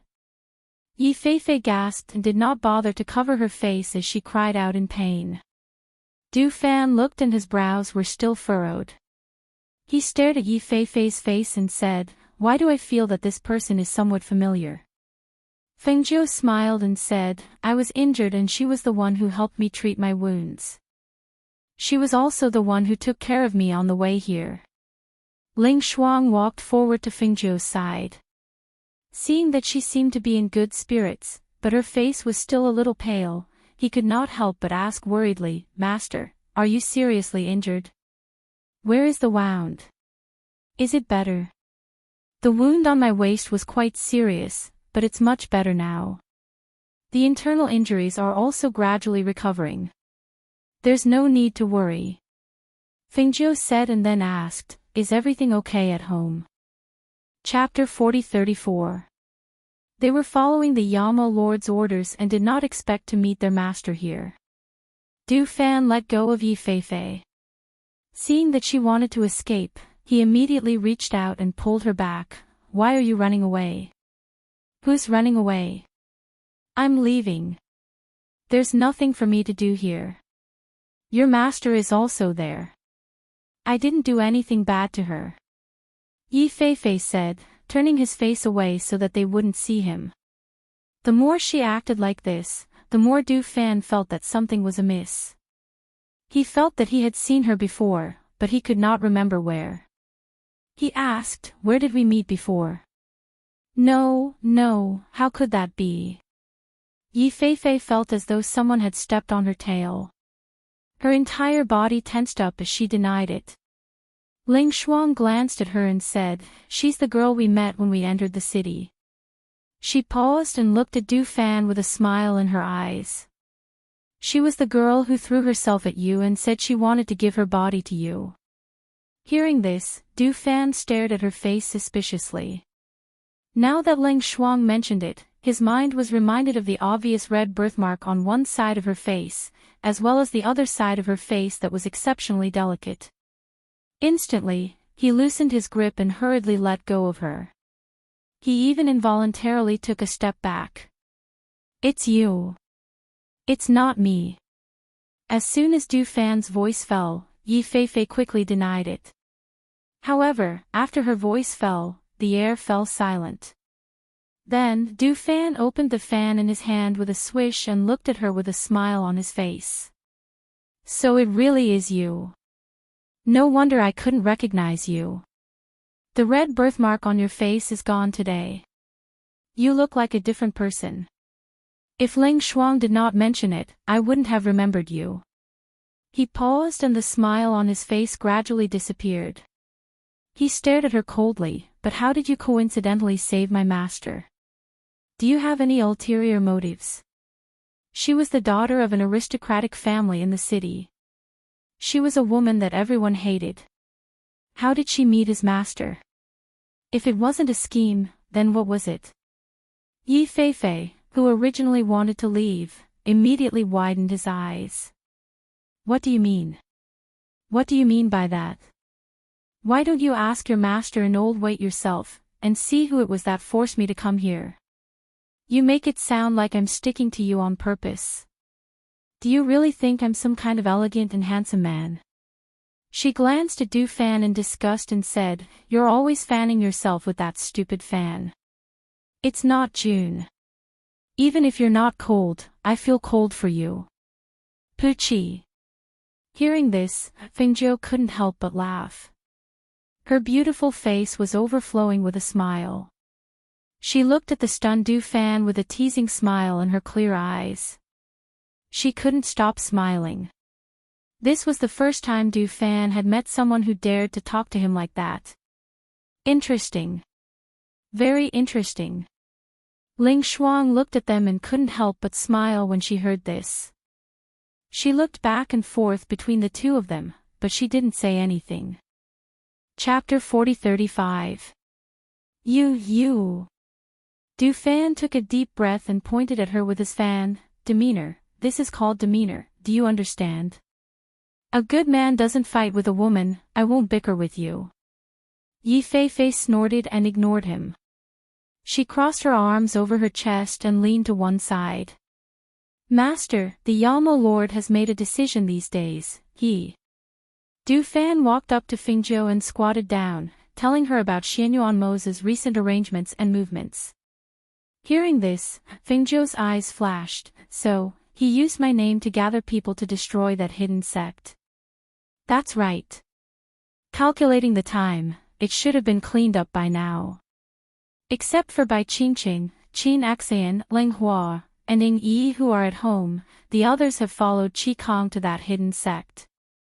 As long as they don't encounter the sect leader, it should be more than enough to deal with the people in that sect.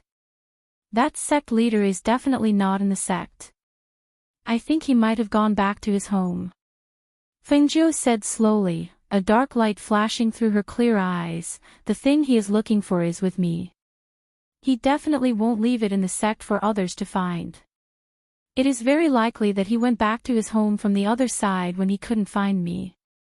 Therefore, I am a little worried about the safety of my home, especially with the two children there. Du Fan knew that she was worried about the two children at home, so he said, Master, don't worry. With the Yama Lord there, the two children will be fine. I hope so.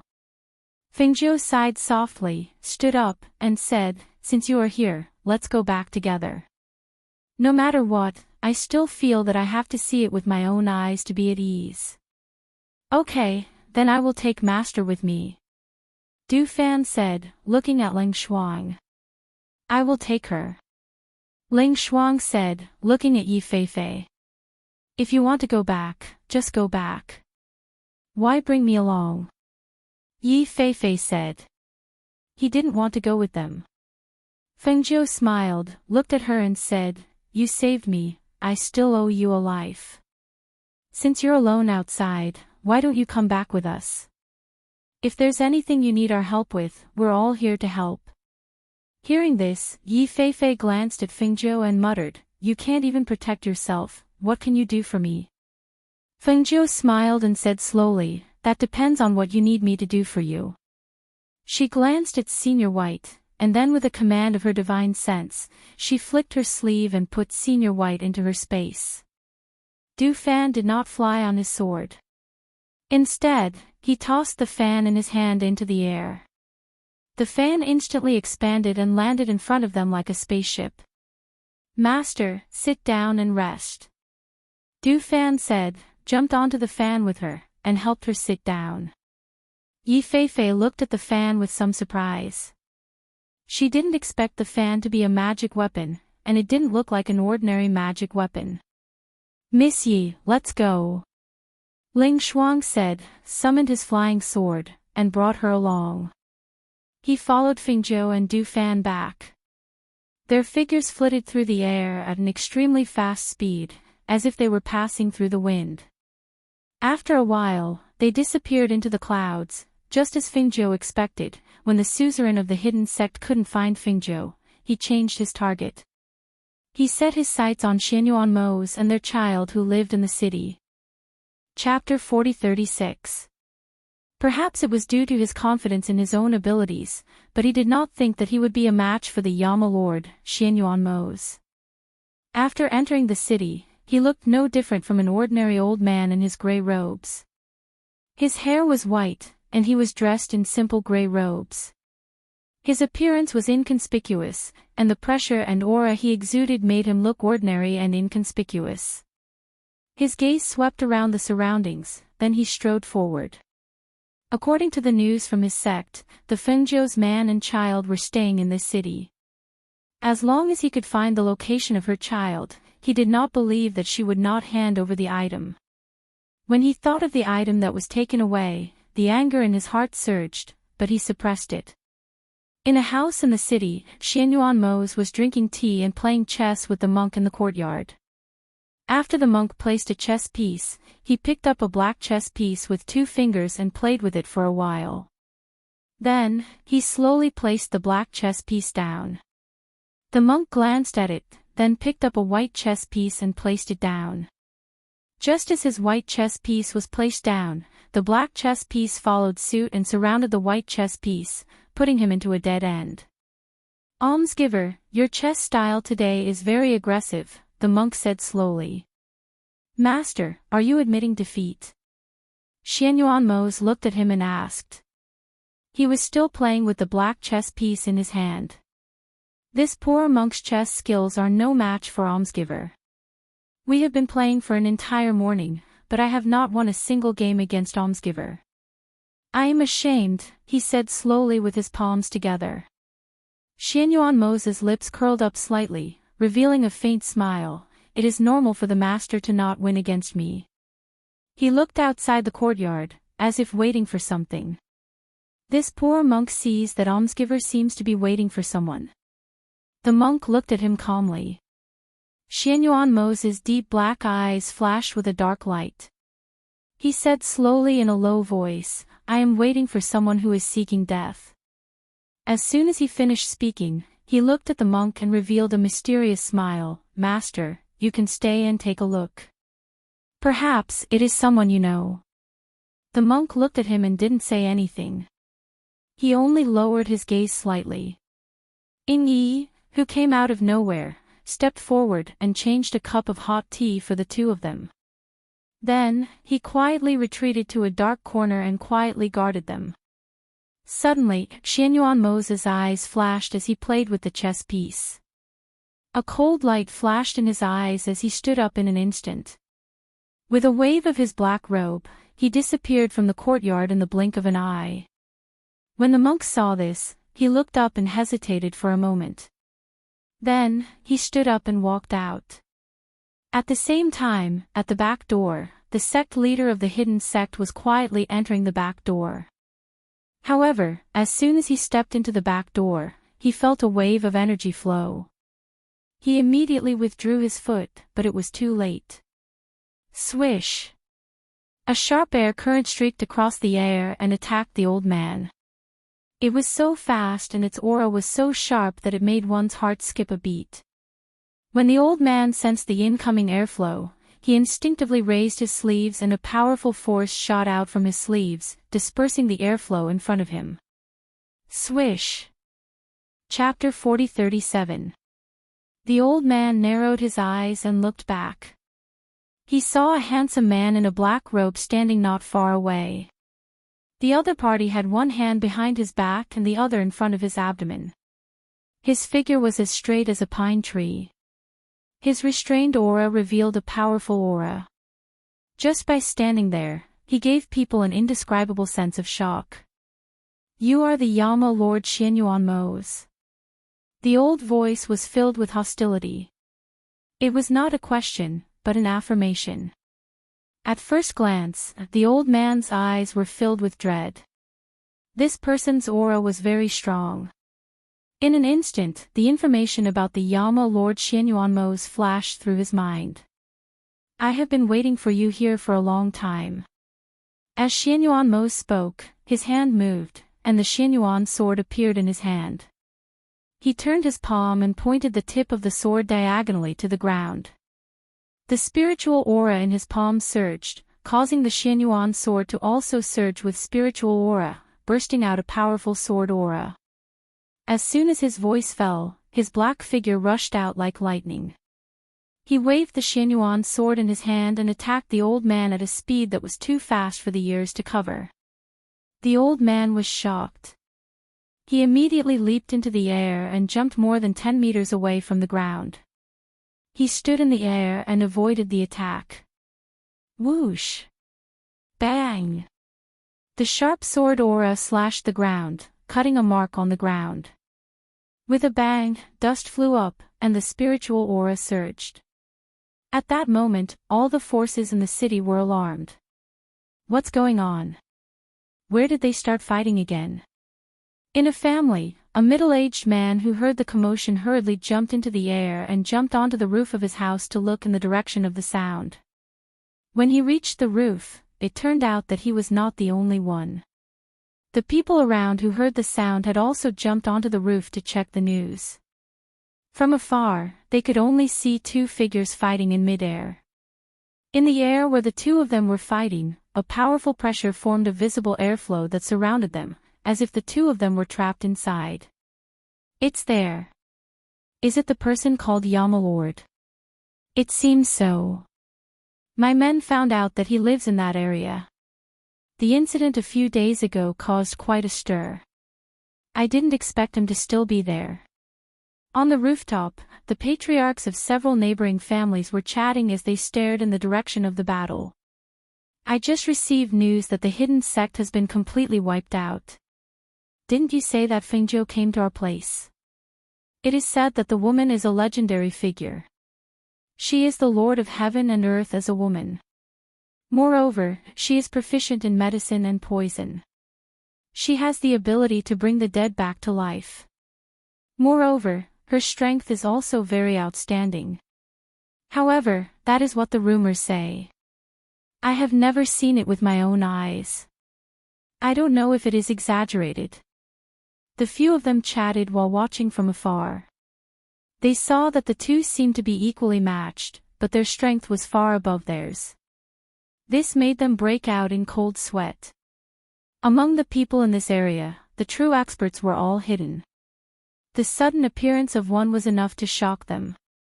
However, according to their observations during this period of time, it was obvious that there was more than one hidden expert in this area.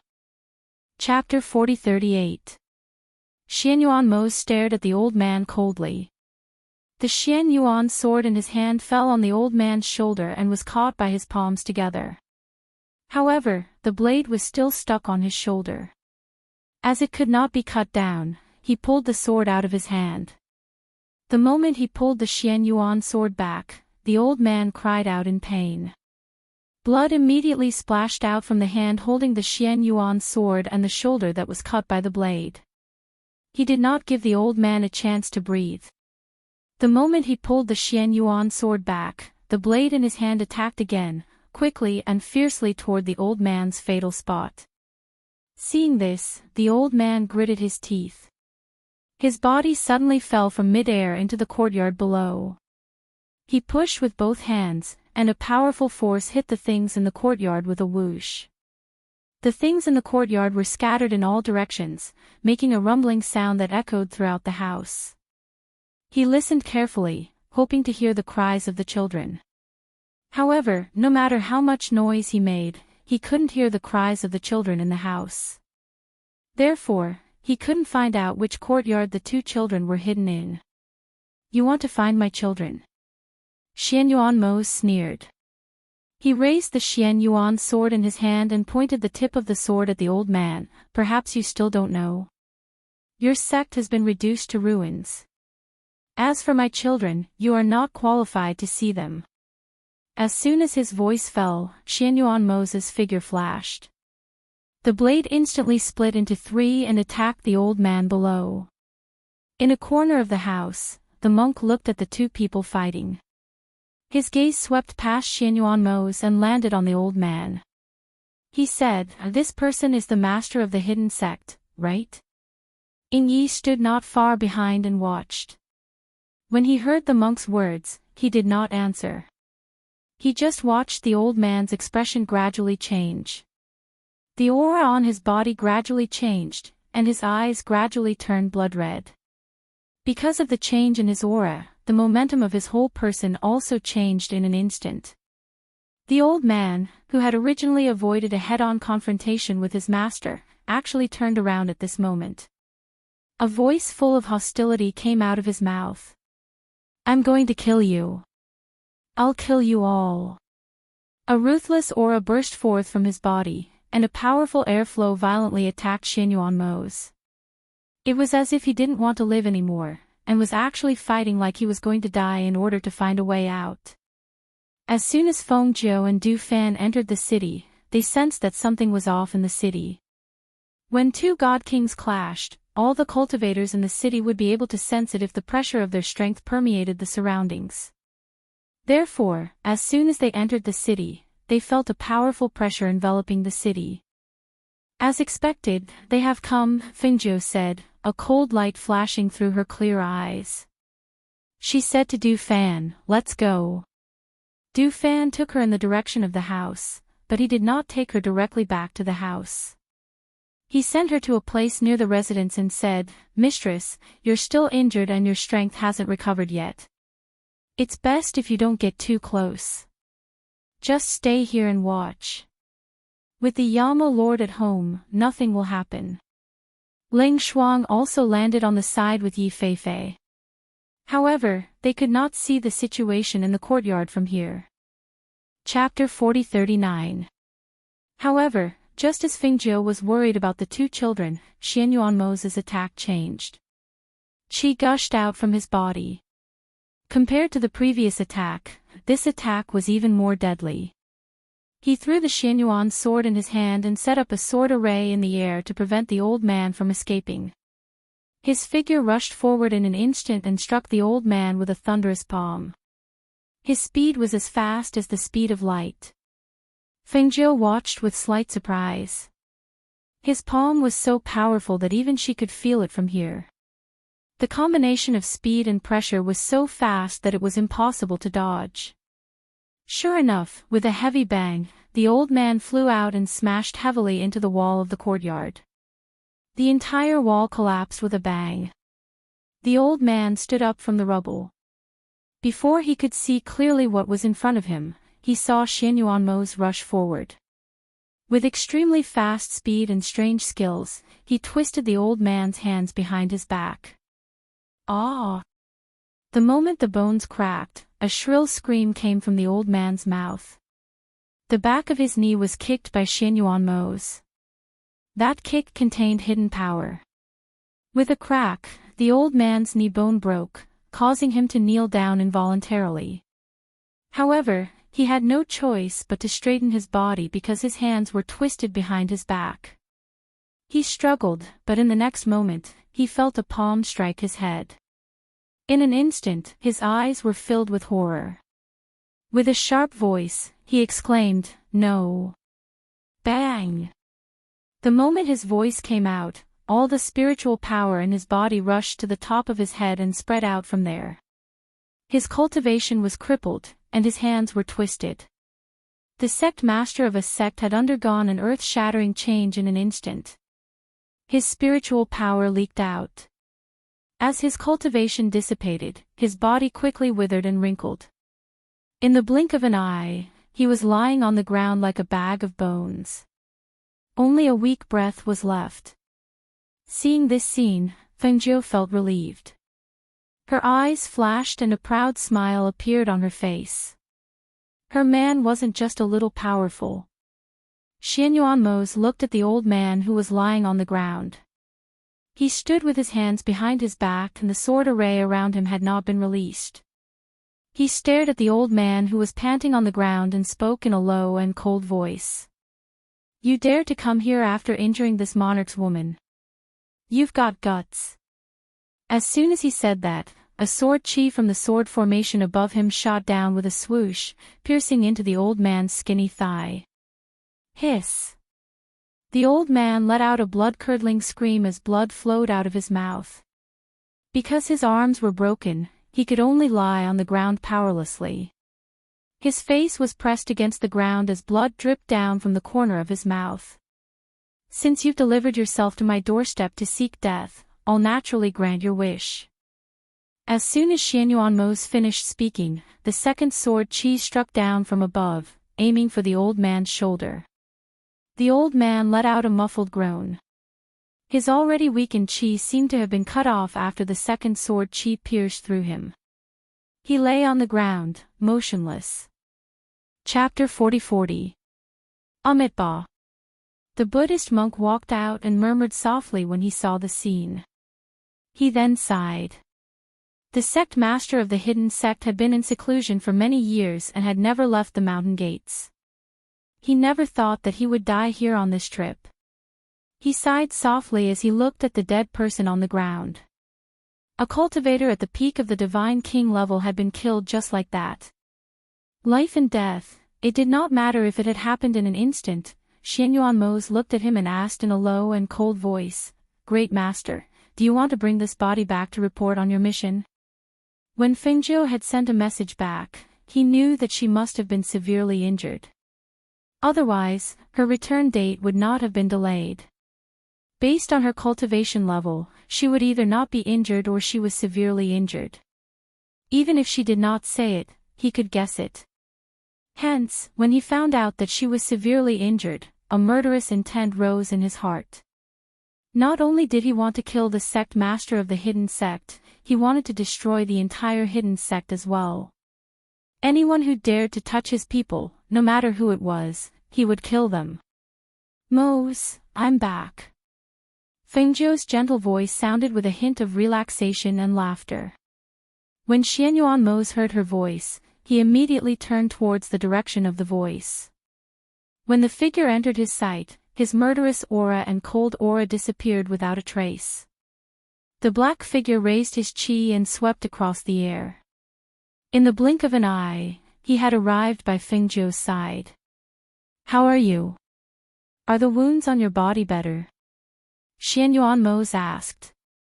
He held her shoulders with both hands and carefully looked her up and down. Fengjiu pursed her lips and smiled. She reached out and wrapped her arms around his waist. She buried herself in his arms and said softly, "I'm fine.